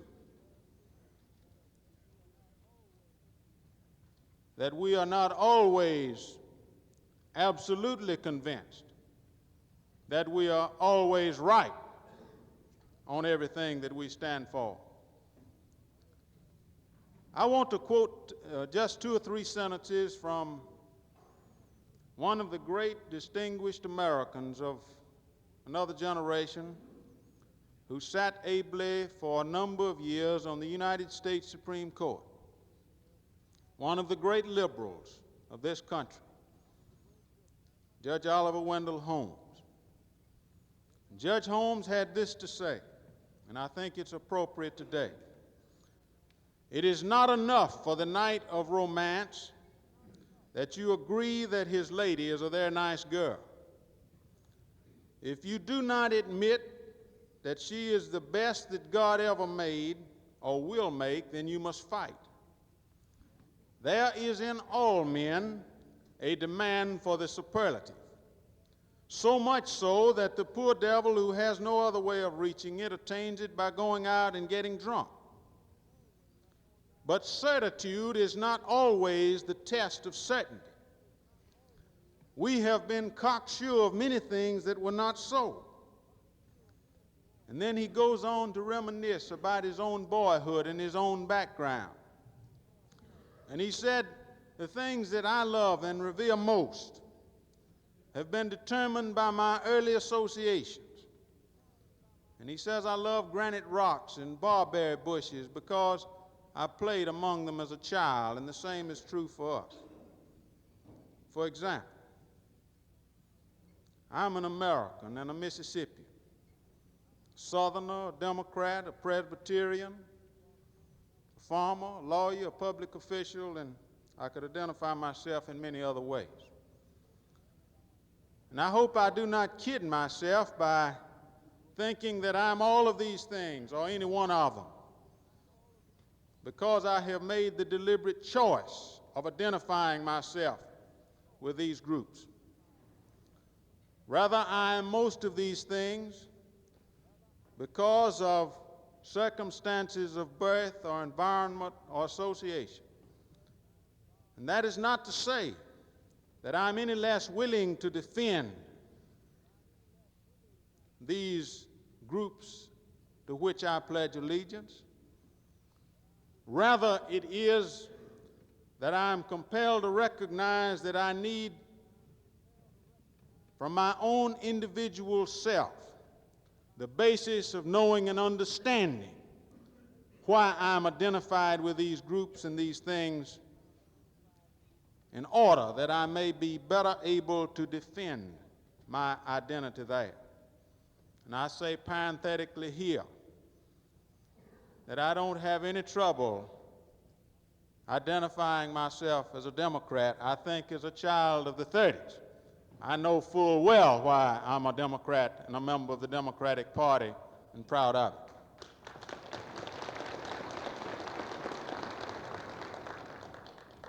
But what I'm trying to say to you, my friends, is this: that when we are able to defend with reason and with clarity and with logic our position and know why we feel as we do, then we are better able to defend that position, and we are better able to provide the leadership that we need in reaching the goals that we seek. The greatest challenge that we face here in the state of Mississippi today is to develop a climate here in this state that will encourage more men and women to probe the innermost recesses of their minds and seek to find out just exactly why they think as they do and why others may differ with them. Now, this can be done only in an atmosphere of trust, of understanding. It cannot be done in an atmosphere of suspicion and apprehension. We need to read more books in the state of Mississippi, not fewer books. We need more inquiring minds, not fewer inquiring minds. We need to ask more questions, not fewer questions. We need more originality of thought, not less.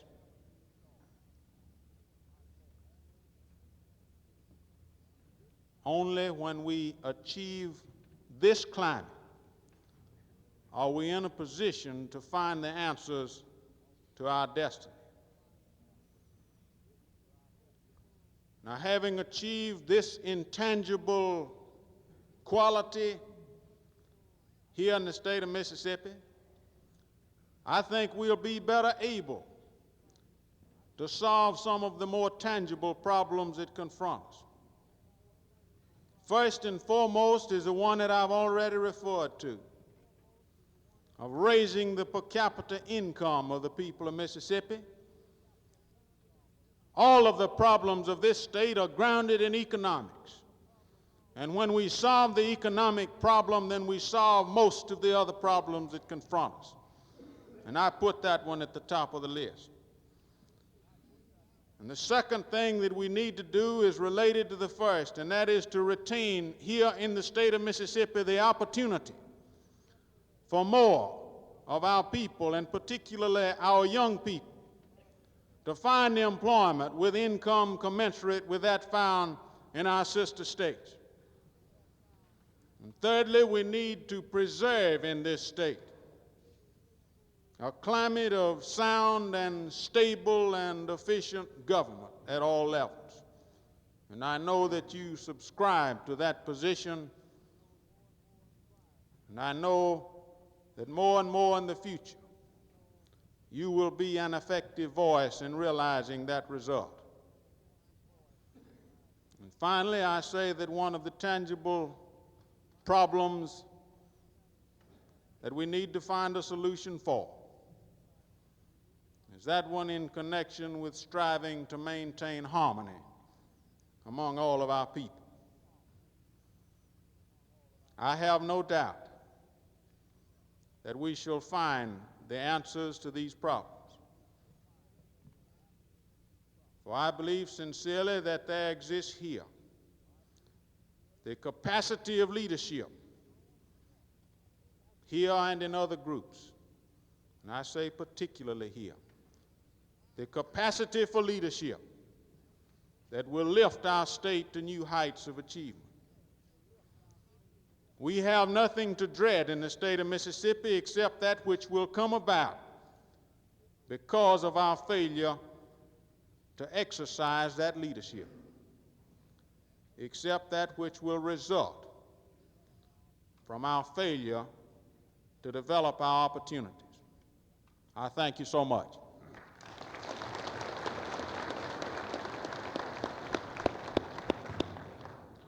Thank you, Bill, for such a wonderful address. I can assure you that our people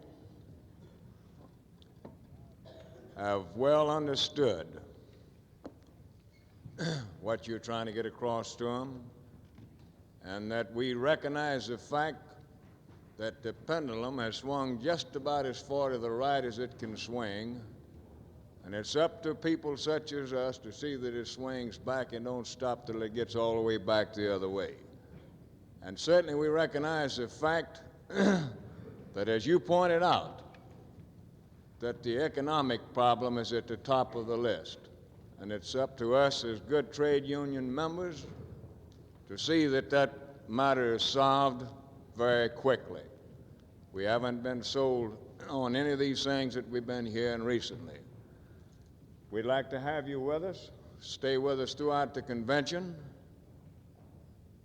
if you see fit, if you can, and visit around with us after we get a little time.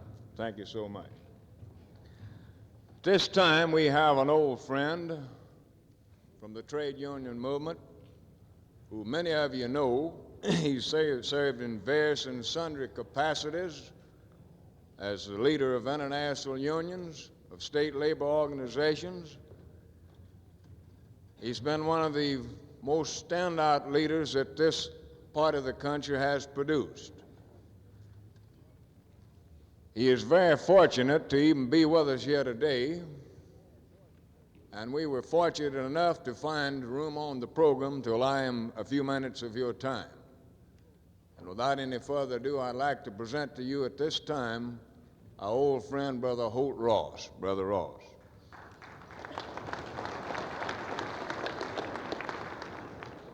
Mr. Chairman, Brother Secretary, members of the Executive Council of the Mississippi State Federation of Labor, or the Mississippi Labor Council, visiting international representatives with whom I've served so long, distinguished guests, ladies and gentlemen.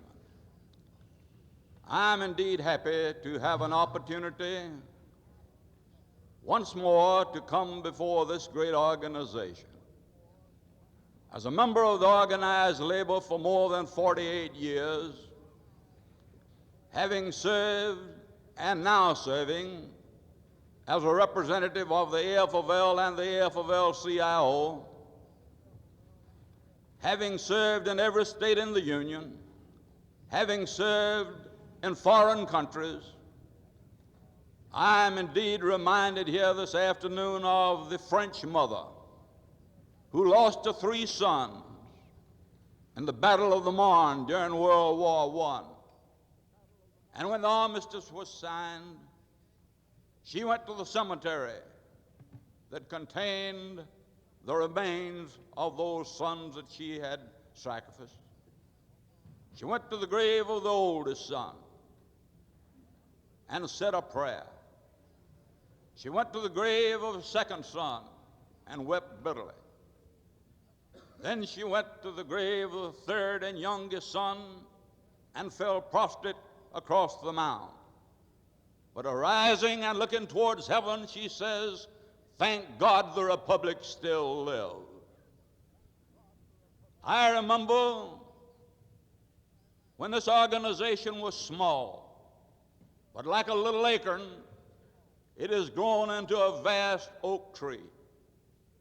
In 1919, this organization, in its infancy, fell by the wayside, disintegrated, and lost its identity.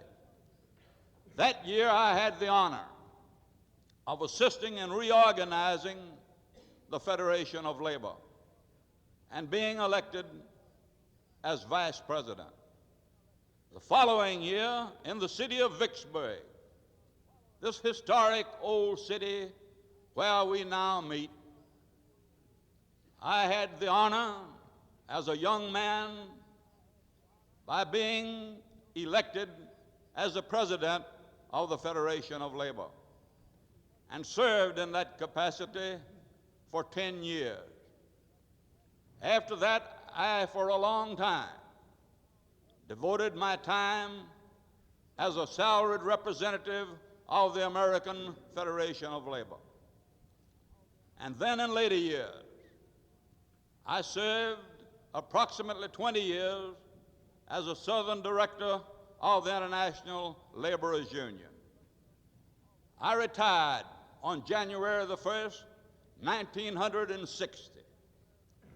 1958.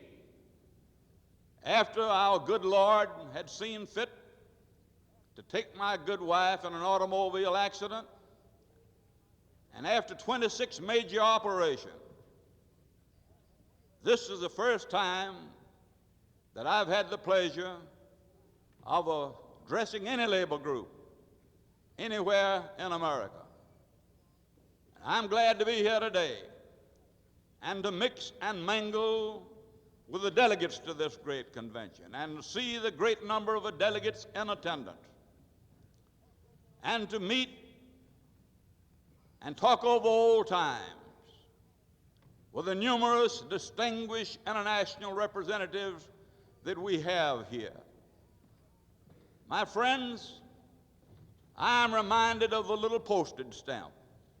It is a small thing, but it gains its fame from the fact that it sticks to one thing till it reaches its destination. Here in the city of Vicksburg, in 1920, when we held our convention, we had about as many delegates from the entire state as you could put in one of these small committee rooms. I stood in New York a few years ago, and I watched one of these giant passenger boats depart. And with all the goodbyes being said and the blaring sound of a brass band, it started on its journey. And I thought then and there that it's not the going out of port, but the coming in that determines the success of a voyage. And so it is with the labor movement. Although we were small then, we had the unique pleasure of being signally free from the agitation that now engulfs this nation and trying to destroy the labor movement. But my friends, I can say to you that when any group, whether they be the National Manufacturers Association, whether they be the Mississippi Economic Council, whether they be the Chamber of Commerce, or whether they be a bunch of reactionary legislators, try to destroy the labor movement, they'll be like old King Canute, that becomes so drunk with power that he held up his hand and commanded the tide to stay out. And he did not realize before the tide come in and almost drowned the old fool that it was impossible to give commands like that. The labor movement will endure as long as time endures. And we will be keeping a faithful record, as other speakers have said. We will enjoy the privilege of seeing those that are seeking to destroy labor rue the day that they ignored the fact that from the horny-handed sons of toil come the men who shed their lifeblood in times of war that liberty might endure, and that in times of peace send pulsating through the arteries of commerce the lifeblood of industry.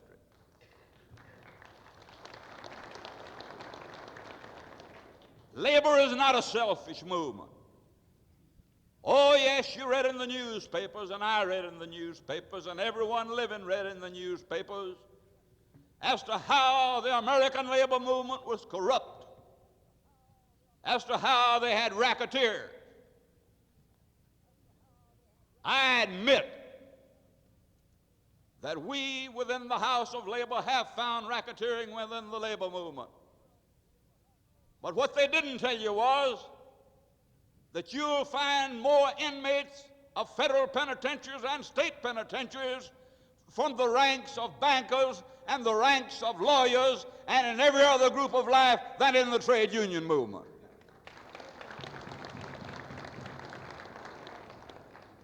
Thank God Mississippi is as clean as a hound's tooth. That is, the labor movement is, as far as racketeering is concerned. The committee that investigated this case gave the Mississippi labor movement a clean bill of health. Labor has taken the forefront in the fight against the onslaught of communism. I recall that in 1932 that I was the author of a book that was published called The Menace of Communism. And I would meet men on the streets, and they'd say, Mr. Ross, you're all excited about this communism business. The communists ain't got no members in the United States, and they'll never have power in the United States. Well, I think anyone that knows anything about modern statesmanship realizes that the biggest menace facing the people of the world today is the onslaught of communism against our freedom and our way of life.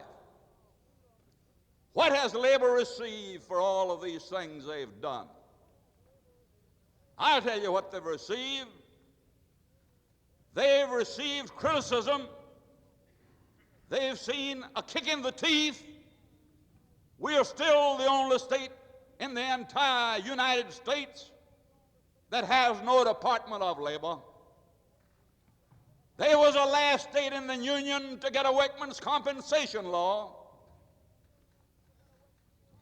And now, in this year of our Lord, 1960, what do we find?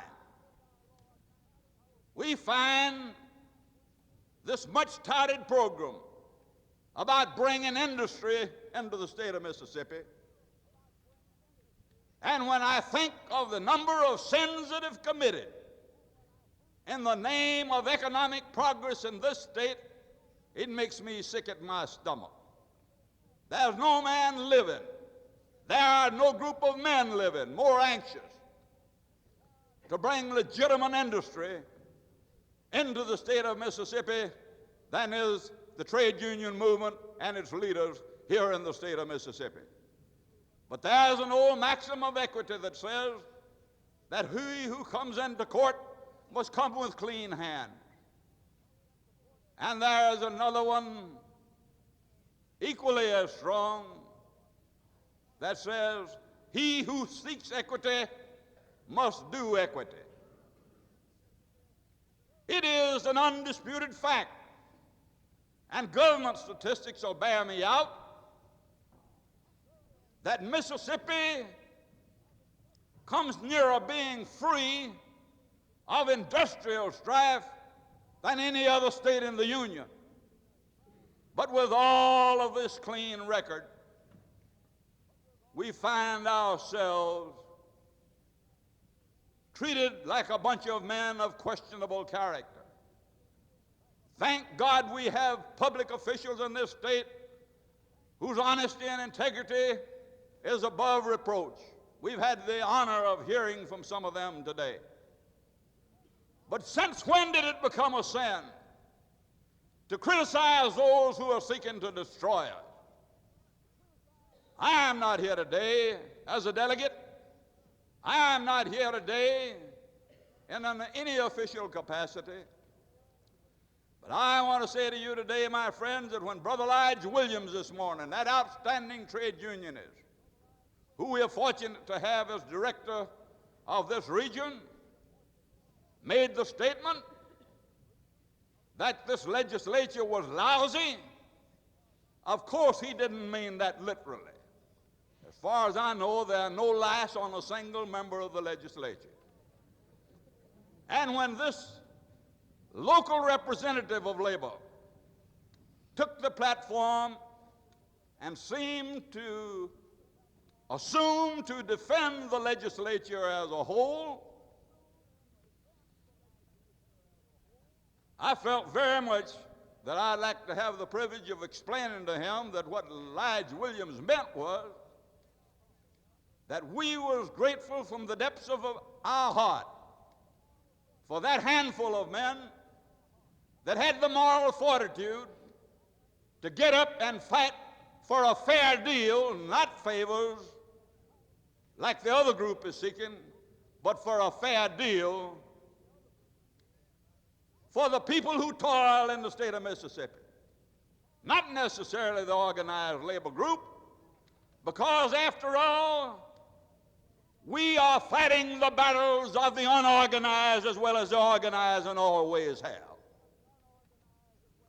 I have within my possession at this time, but I will not burden you with giving you these statistics. But Mississippi is now, as Mr. Winter pointed out, the lowest group of income people in the entire United States. These statistics show that since the enactment of the so-called right-to-work bill, that our skilled men in the ranks of labor, both organized and unorganized, have been leaving this state and all the other states that have these dubious right-to-work bills by the tens of thousands. And these new industries that are coming in here are finding themselves handicapped by the fact that it's next to impossible to attain a sufficient number of skilled workers. I understand that there is a certain high official in this state that went about the state when he was a candidate for election promising everything. He promised one very important group of people that if he was elected to office, that he would improve their economic status. And now he changed his tune, and he denied it. But the truth is that we have letters, we have photostatic copies of letters, where he promised them even more than this group themselves said. He promised numerous other groups, including our group, that they would do certain things.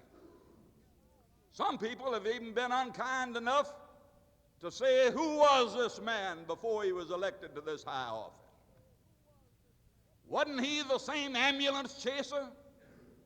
Wasn't he the same damaged suit lawyer that plagued big industry and become immensely wealthy in this capacity?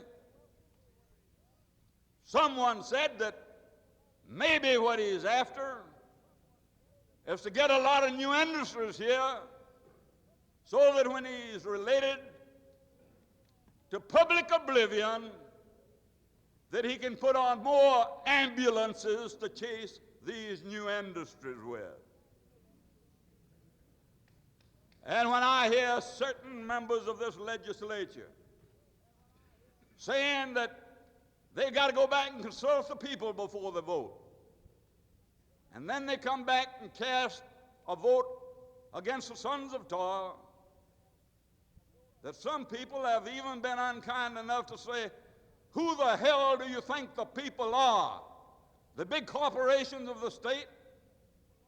One of these days they're going to wake up and realize that the majority of the voters in this state are the workers, the farmers, the school teachers, and the small businessmen of the state. And I hope that you will follow the advice given to you by your various officials and speakers this morning, that you will organize solidly behind your friends, elect your friends, and defeat your enemies. And as far as I'm concerned, let these reactionaries get all the votes of the big shots.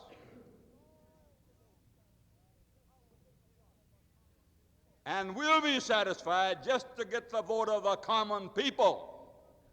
Abraham Lincoln once properly said, God must have loved the common people because he made so many of them. We realize as we assemble here this afternoon that our path has been hard. We realize sometimes that it takes courage to disturb the status quo, or to criticize some of these holier than thou that are now sitting in the saddle. And we know from past experience that there'll be reverberations from some of these statements that we make today. But as far as I'm concerned, they can tar me and feather. It's been done before. They can put me in jail. I've been there before. They can put me in a mental institution. I've been there before.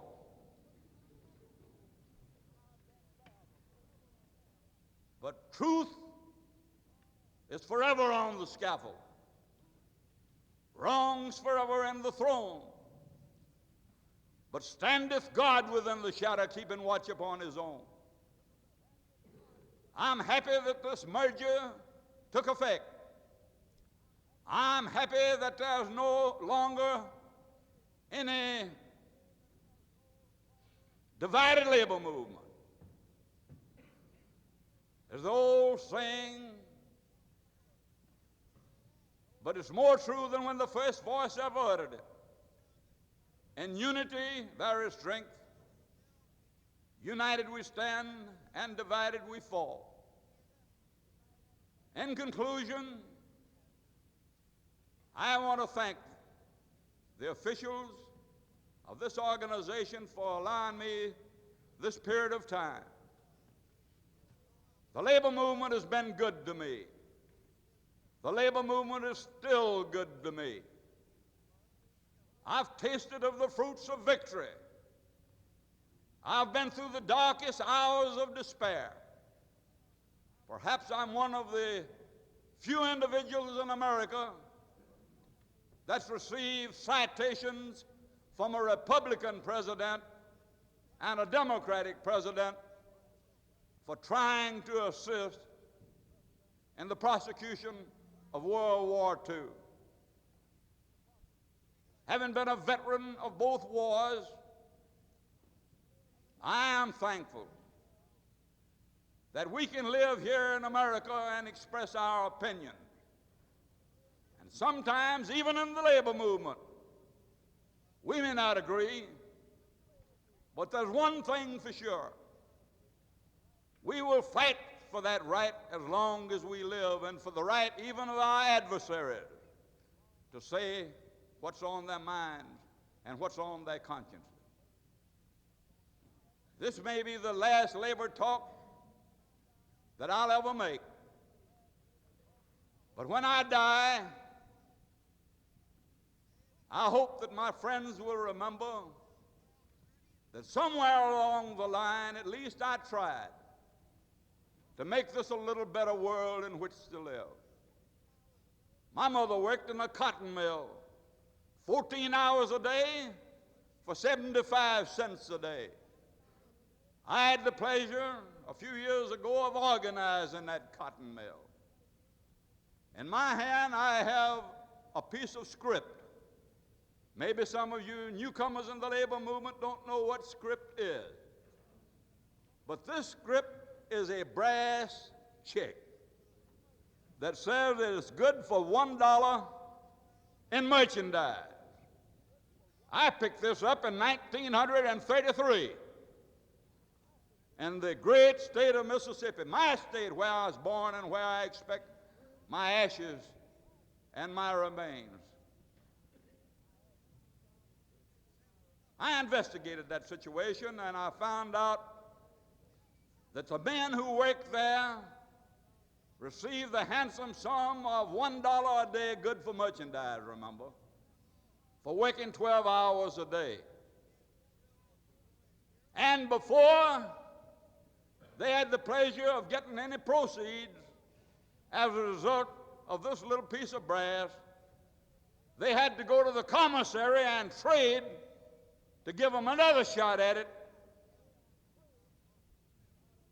so they could double dip out of their meager earnings.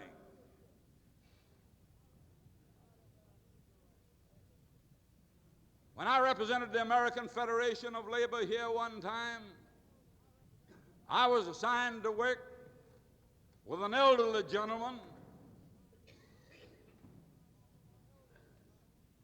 and he taught me one thing that I've never lost sight of. He said, if you can improve the lot of the workers by negotiating an agreement, if there's anything in it whatsoever in his favor, even a little comma or a little period, you're making progress. Winston Churchill, when the British had evacuated their troops from Dunkirk, made his now world-famous speech that in this our darkest hour, I have nothing to offer you but blood and sweat and tears. When I was a boy in school, we purchased tablets, writing tablets, and on the front of that thing appeared these words: easily gained things are easily lost. That gain without effort is worth what it costs.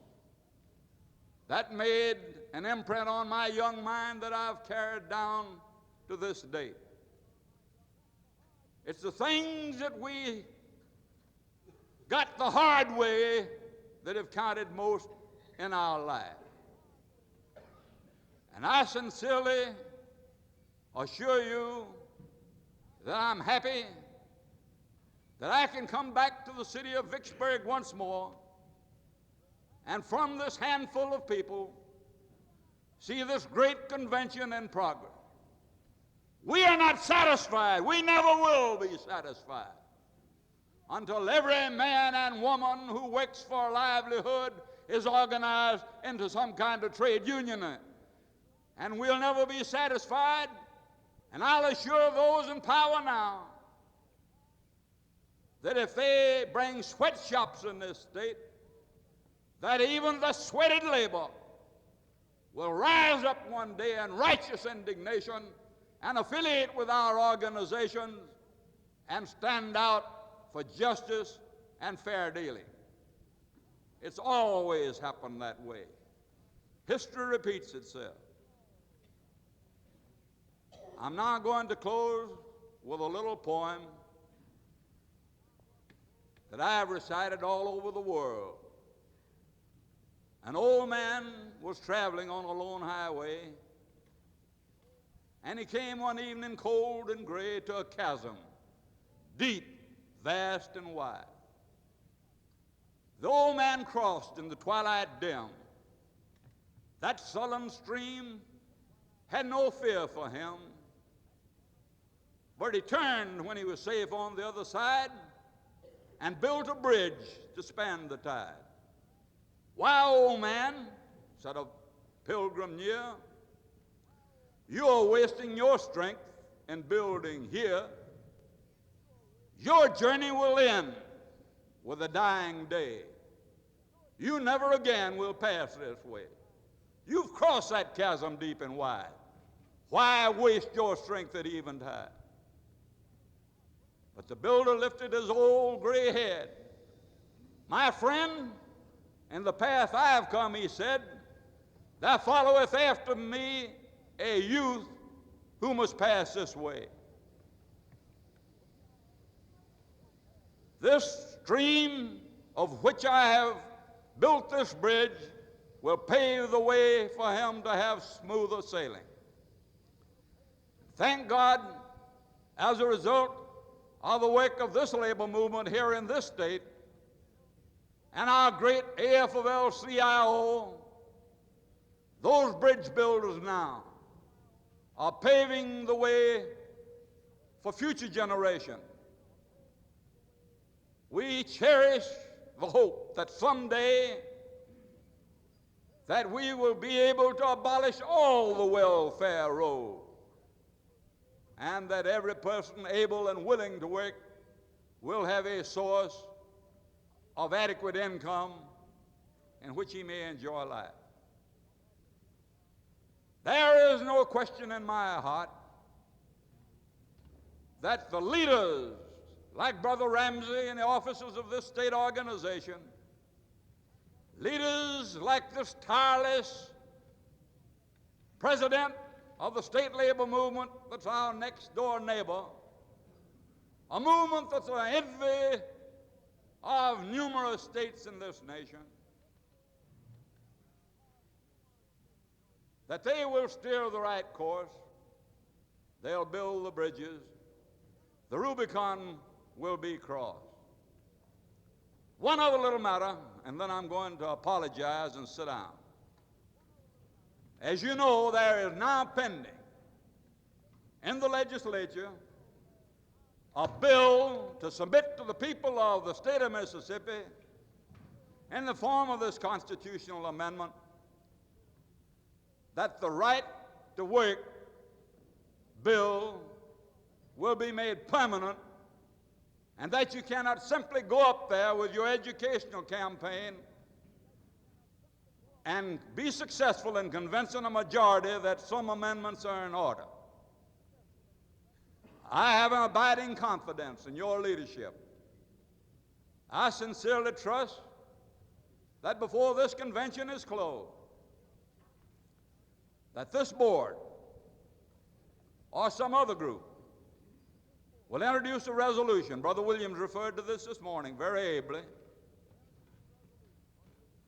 calling upon Brother Williams in his official capacity to contact officials of the AFL-CIO and the various affiliated organizations to come to the financial assistance of this embattled organization, and that we can match dollar for dollar every dollar that the selfish interests of this state will spend in that short campaign.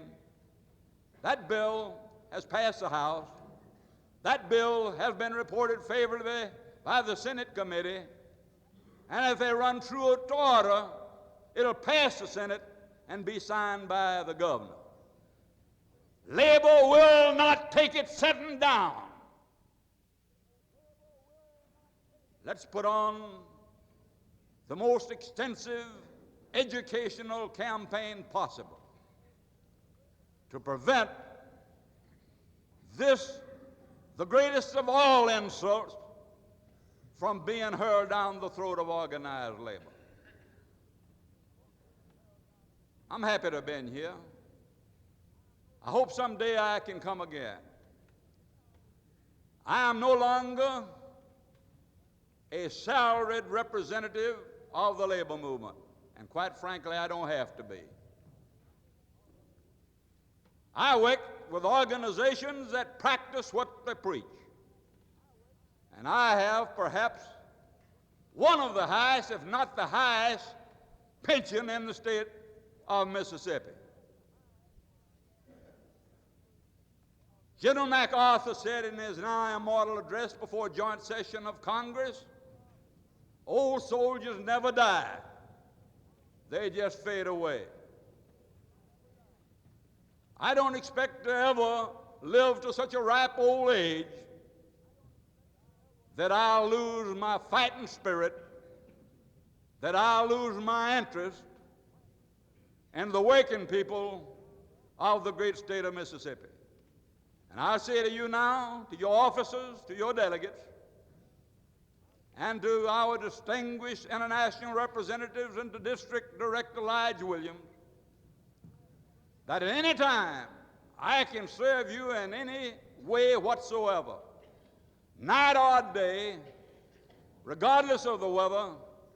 If you don't call on me, you're going to hurt my feelings because I'm anxious to serve you. God bless you one and all.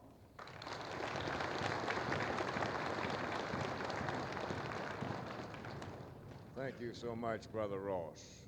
I can assure Brother Ross that the people in Mississippi will learn in the next few months what this right-to-work situation is all about, and that the labor movement in this state's not going to take it lying down. We're just getting ready to get started.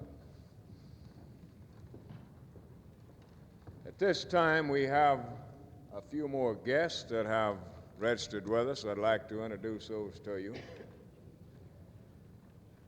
We have Brother Fred Wingard with the AFL-CIO staff. Where's he at? Is he in the hall? Glad to have you with us. Hope you can stay for the rest of our convention. I don't know what they're doing with this guy on here. He's a paper maker. Brother W.L. Franks from Monroe, representative for the Paper Makers Union. Glad to have you with us, Bill. Hope you can stay around a few days. Let's see if I got this right. L.C. Newell of Pascagoula, is that correct? Newell? Let's not be inside right now. We have an international vice president of the IATSE. Is he in the house? Brother A.S. Johnstone. There he is, way up the top. Glad to have you with us, Brother Johnson. Hope you can stay for the full convention. We have Mrs. A.S. Johnstone, your wife, also. Sorry I didn't see you. I got you together. Glad to have you with us, Mrs. Johnstone. At this time, we will see if we can get a report from the Rules Committee. Is the Rules Committee chairman ready to report? Brother K.M. Holloway. I'd like to advise the delegates that the record of the convention is being kept by a recorder in the back, and that in order to get a full and complete record of the convention, when you proceed to address the convention, please advance to the mic out there and give your local name and number, and speak directly into the mic in order that we can get a complete record for the convention. Brother Holloway.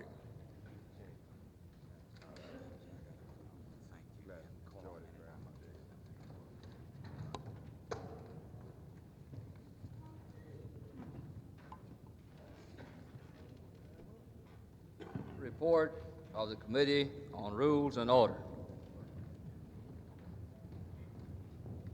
We, your Committee on Rules and Order of Business, submit our report for your approval. Rule number 1, the convention shall be called to order at 10 a.m. on Monday, Tuesday, and Wednesday, shall recess for lunch and reconvene according to program schedule, and shall remain in session until the business of the day is completed. Rule number 2, delegates desiring to address the convention on any question shall announce their name, the organization which they represent, and the number of their local union. Rule number 3, if a delegate, while speaking, be called to order, he shall, at the request of the chair, take his seat until the question of order is decided. Rule number 4, should 2 or more delegates arise to speak at the same time, the chair shall decide who is entitled to the floor. Rule number 5, no delegate shall interrupt another in his remarks except to raise a point of order. Rule number 6, a delegate shall not speak more than once on the same subject until all who wish to speak have had an opportunity to do so, nor more than twice, nor longer than 5 minutes at a time, without the unanimous consent of the convention. Rule number 7, at the request of 10 delegates, the mover of a motion shall submit it in writing. Rule number 8, a motion shall not be open for discussion until it has been seconded and stated from the chair. Rule number 9, a motion to lay on the table shall not be debatable except as limited by Robert's Rules of Order. Rule number 10, all resolutions shall bear the signature of the introducer and the title of the organization he represents, and shall be submitted in triplicate form, except those submitted to the Secretary-Treasurer 30 days before convention in accordance with Article 4, Section 6 of the Mississippi Labor Council Constitution.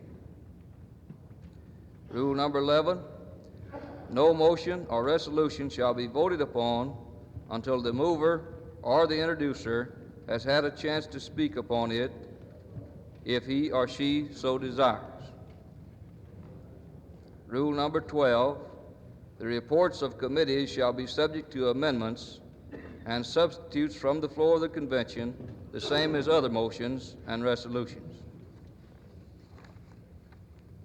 Rule number 13, when a question is pending before the convention, no motion shall be in order except to adjourn, to refer for the previous question, to postpone indefinitely, to postpone for a certain time, to divide or amend, which motion shall have precedence in the order named.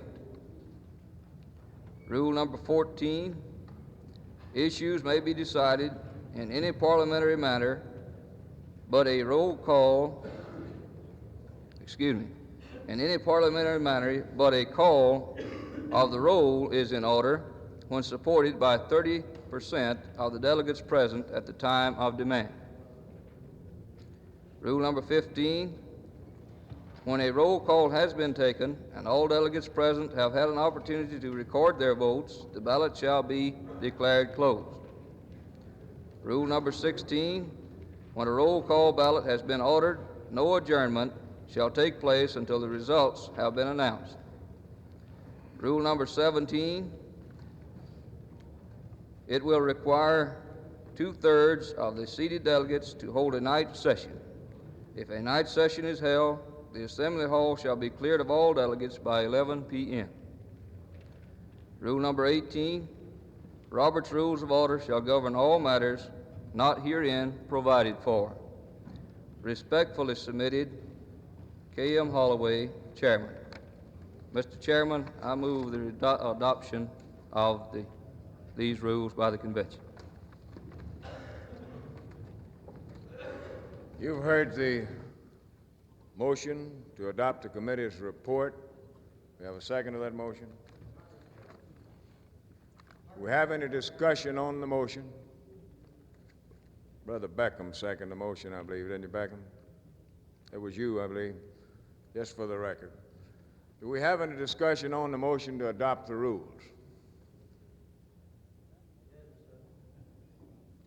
You ready for the question? All in favor of the motion, let it be known by saying aye. Aye. All opposed? Motion carried and so ordered. That was easy. We'll ask the chairman of the committee to have copies prepared in order that all of the delegates will have a copy of the rules. Do we have other committees prepared to report at this time? As the chairman of the Constitution and Bylaws Committee in the House.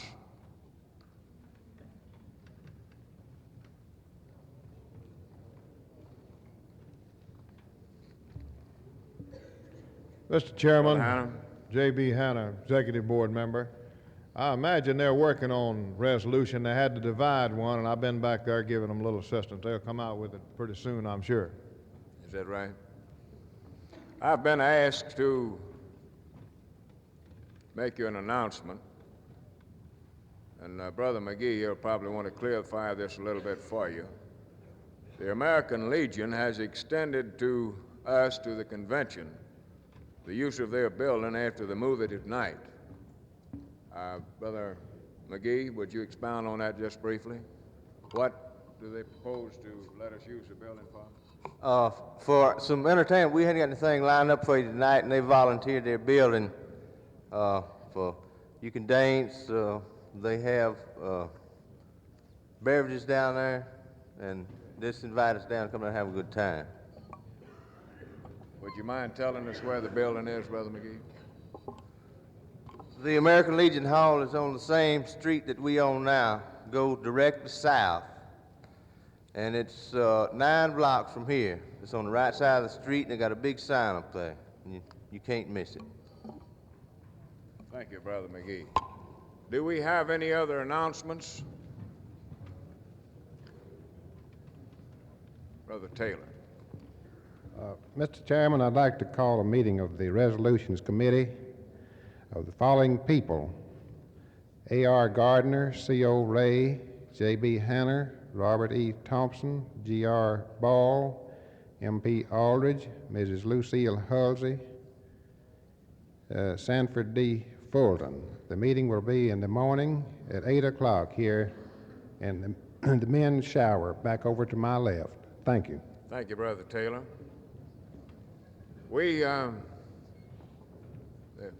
Brother Huff. Ray Huff for the Natchez Central Labor Council. We'd like to have a meeting of all 4th Congressional District delegates immediately following adjournment here this afternoon in the Assembly Hall.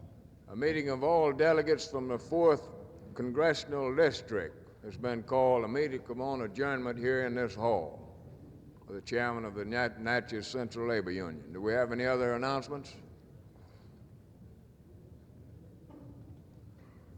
We are in hopes that the Constitution and Bylaws Committee will be in a position to give you a partial report in the next few minutes. We have one resolution that your executive board felt should be considered this afternoon. That was resolution number 1, I believe it is. It concerns the some constitutional changes in regard to holding a convention. The executive board felt that if all possible, that the resolution should be considered today in order that you might decide what kind of political action you wanted to take. Therefore, we have him here with us now.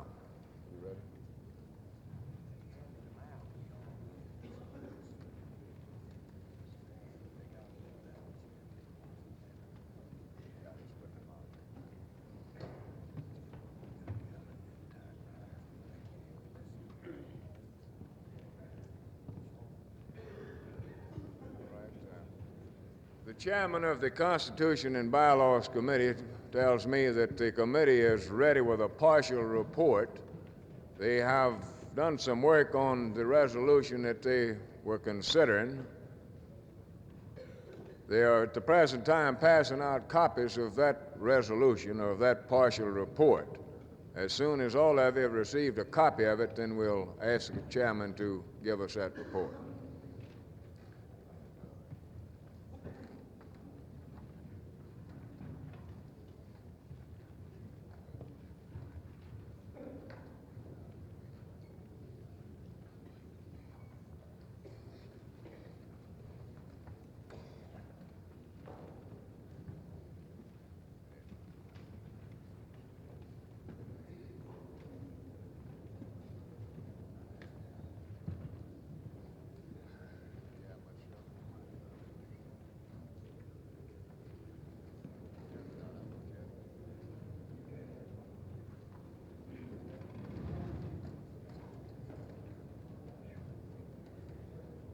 Have a copy of the committee's report? No? Not trying to rush you up. We just don't want you to lose too much time. That's all.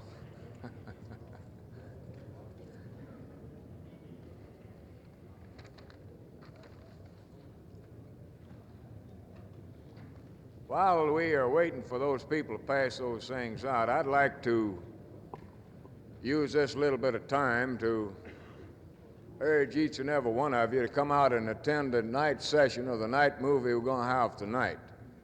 We will have at this meeting, we hope, we've been promised at least, that the chairman of the Young Democrats, Mr. Paul Pittman, who I'm sure most of you know or have heard of, at least in the last few days you've possibly read a little bit about him, he has told us that he'll come out to this meeting tonight. Now, what we had hoped to have tonight was a film going into the election of precinct delegates and the forthcoming Democratic precinct election to the county convention and so forth, thereby setting in shape the machinery to elect the President of the United States. We feel that this is a very important meeting tonight for our people and that it will be well worth your time to come out. Now, we will also at that meeting give you some factual information concerning the procedure to follow and so forth in these precinct meetings. Now, this is a place that our people can make themselves be felt the most. Too long our people have sat back and let the reactionaries dominate the Democratic Party machinery in this state. And we feel that we cannot afford at this time to sit back and let this happen again. It could easily enough mean the difference in the election of a Democratic president, which I'm sure that we're all in favor of. We can't afford Richard Nixon in the White House. Does everybody have a copy? All right, we will now ask the chairman of the Constitution and Bylaws Committee to proceed with his report. Mr. Chairman, fellow delegates, you've just been handed resolution number 1 entitled Subject Term of Office. The Constitution and Bylaws Committee saw fit to, since you were dealing with two subject matters, we had to change the resolutions and make two separate resolutions, and we've been busy getting it typed and mimeographed and so forth.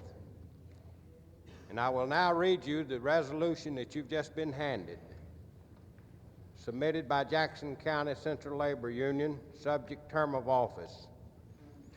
Whereas the term of office for council officers under Article 5 at the present is for a period of 1 year, and whereas it is possible that a new slate of officers may be elected each year, and whereas such a change of officers so often could be a disadvantage instead of an asset to this organization, because it may take an officer almost a year to become familiar and cope with the many problems that may arise.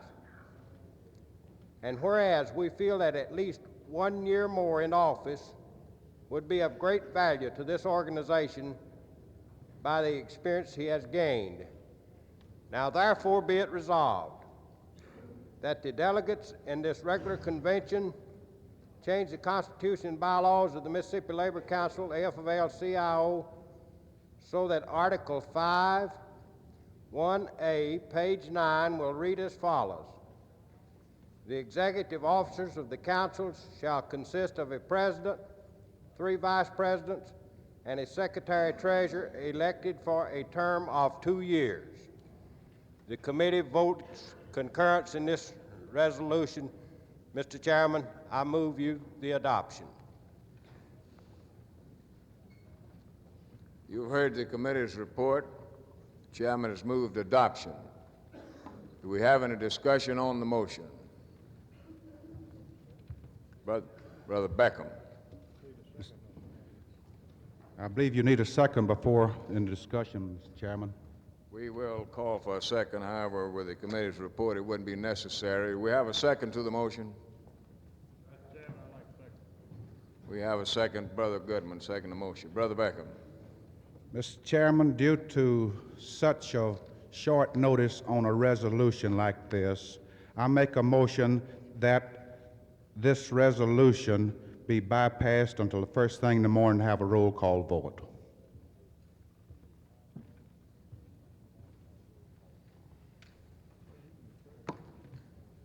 You've heard the brother's motion. In other words, the motion is to defer action on this resolution until tomorrow morning and have a roll call vote. We have a second to that motion? We have any discussion on that motion?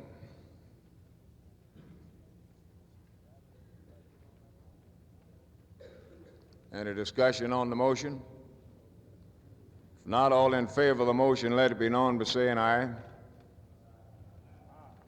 All opposed? It's the opinion of the chair that the motion's lost. Do we have further discussion on the committee's report?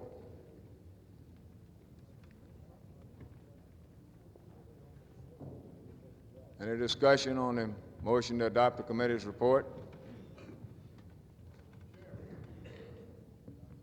State your name, local, please. T.O. Vaughn, Columbus Central Labor Union. Mr. Chairman, I'd like to request that the previous vote be taken over by a show of hands. I think there was a lot of low voices in the background that wasn't heard. You want a division of the House? Request for division of the House on the last motion to refer to in the morning's been asked. All in favor of that motion, please raise your right hand. All right. All opposed, please raise your right hand. I don't believe there's any necessity of counting the vote. Is there any further discussion on the committee's report?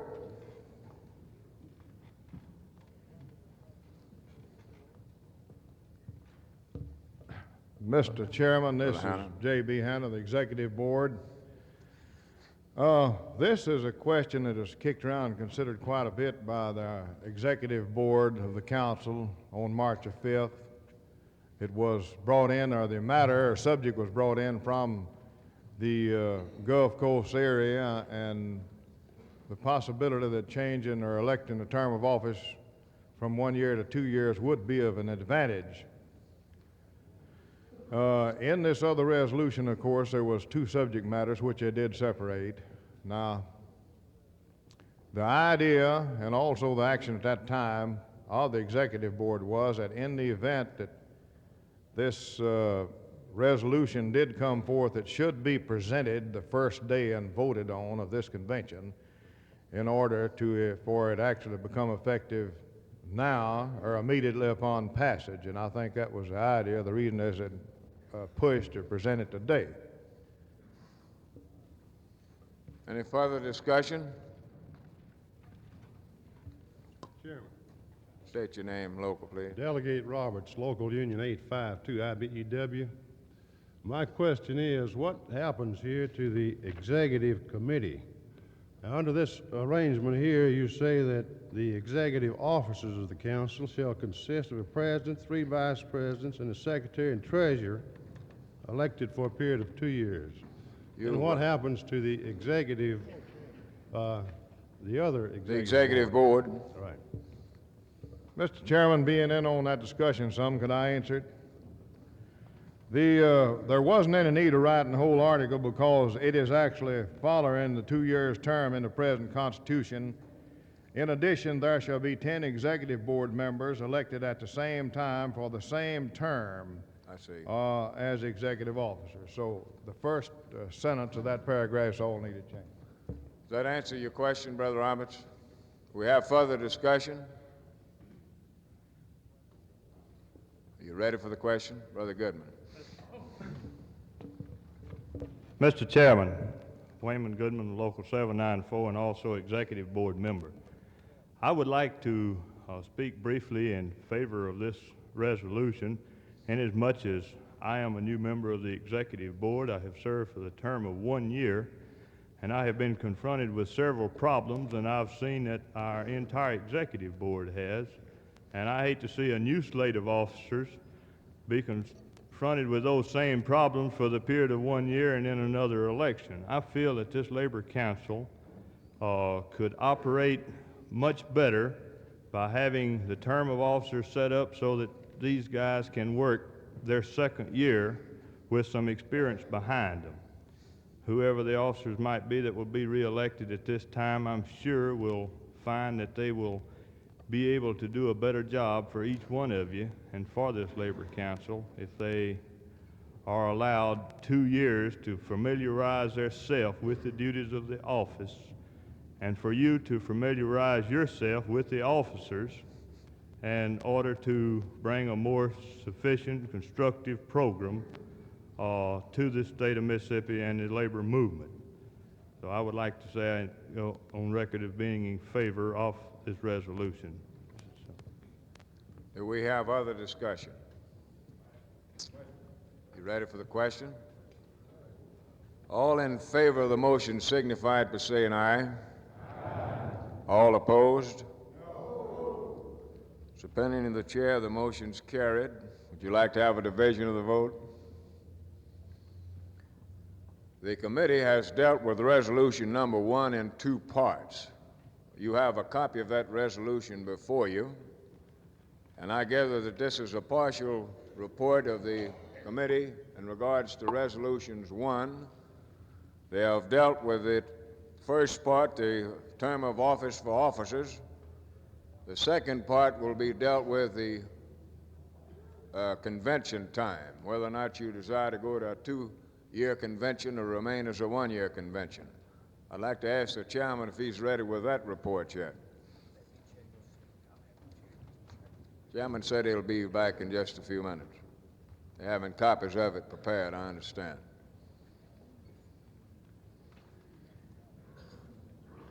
I think that I still got Vic Bussey sitting up here, and I'm satisfied that there's a whole lot he could say that he hasn't said. We might not have him around here very much longer. Mr. Chairman, I've just been posed a question here, and to clarify the thinking of some people, this resolution here that is adopted to amend the Constitution was not any plan to perpetuate the men now in office. There will be a nominations as scheduled in the Constitution to be a new election of officers this year, and their term will be for 2 years. Absolutely. I thought that matter was clarified when I told you the reason that they want to take this resolution up today was because the nomination of officers began tomorrow. Therefore, they felt that the convention should act on this resolution today.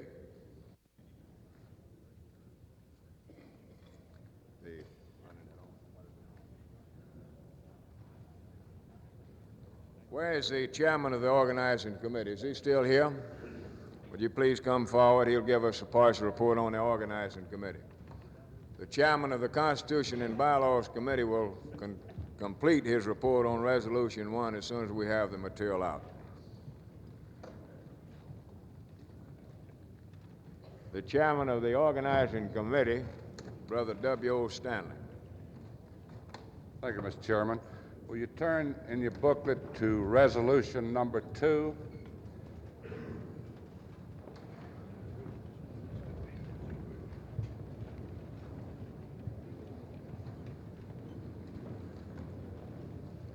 Resolution number 2, submitted by the Executive Board, titled Union Organizing.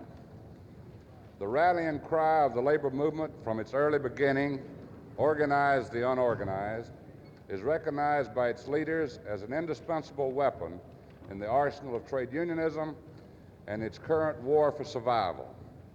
Any group which fails to recruit new members gradually declines in strength and influence, and whereas each non-union plant, shop, service, or enterprise stands as an actual or potential threat to the hard-won standards of living of all wage earners, organized or not, and whereas labor must meet this challenge head-on and, even in the face of restrictive labor legislation and a Madison Avenue-inspired master plan smear of unions on a nationwide scale, bring the benefits and protection of unionism to the thousands of workers who need and deserve to be organized.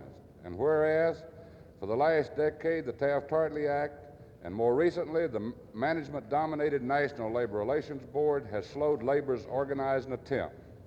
Now the Labor Management Reporting and Disclosure Act of 1959, no doubt, will prove to be a further deterrent because it prohibits the organizing techniques previously recognized as legitimate, and whereas in Mississippi less than 15% of the eligible workforce is unionized, many international unions have suffered membership decline as automation and a change in industrial climate have caused manual and blue-collared workers to be supplanted by technicians or white-collared workers, and whereas the vast potential for an all-out organizing thus offers a tremendous opportunity for all unions to extend the hand of fellowship to these less fortunate brothers and sisters, many of whom are exploited by arrogant employers, and whereas low wage standards which prevail among unorganized workers constitute a depressing influence upon the economy.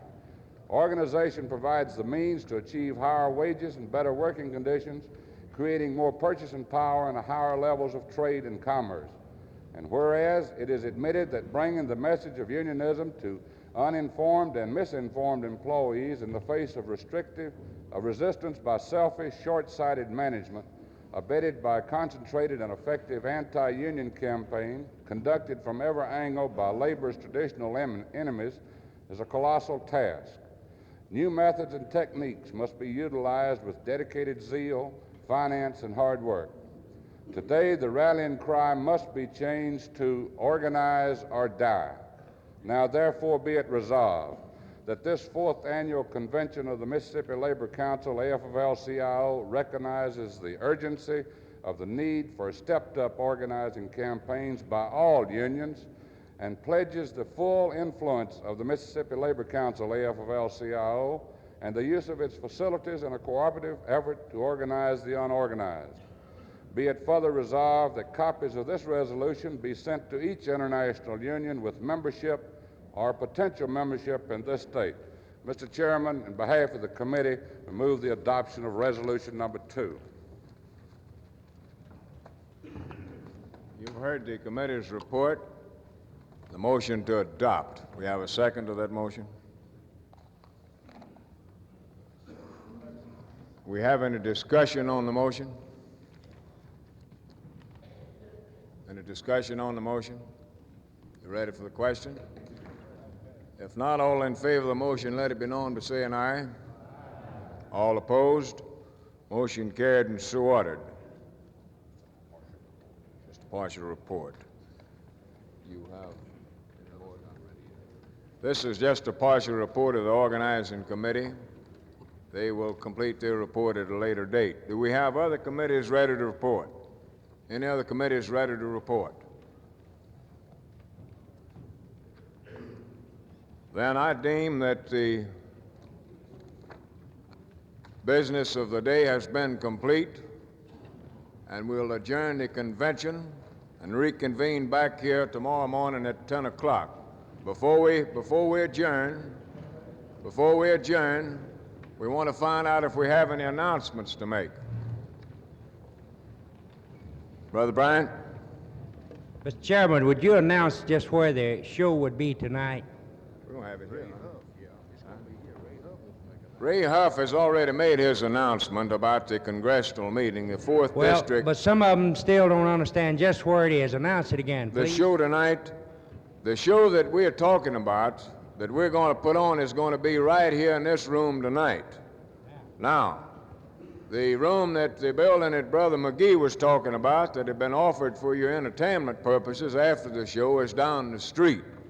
This is after you get through. Don't go down there and come here next. You understand what I mean? Come here first and then go down there. All right, Brother Beckham? T.G. Beckham from IBEW 1493, Jackson, Mississippi. There will be a caucus of all of the electrical workers in this corner immediately after adjournment. Caucus of all IBEW locals in that corner immediately upon adjournment. Do we have other announcements? CWA will have a caucus up here, they tell me, on this side. We have other announcements. Brother Doggett, chairman of the Constitution Committee. There'll be an amalgamated caucus in room 814 at the Vicksburg Hotel immediately on adjournment. Room 814, Vicksburg Hotel. Do we have other announcements? I'd again like to remind you that the meeting of the 4th District delegates, Congressional District delegates, will also be here in this room immediately upon adjournment. There being no other business to come before the convention, we'll stand recessed until 10 o'clock tomorrow morning.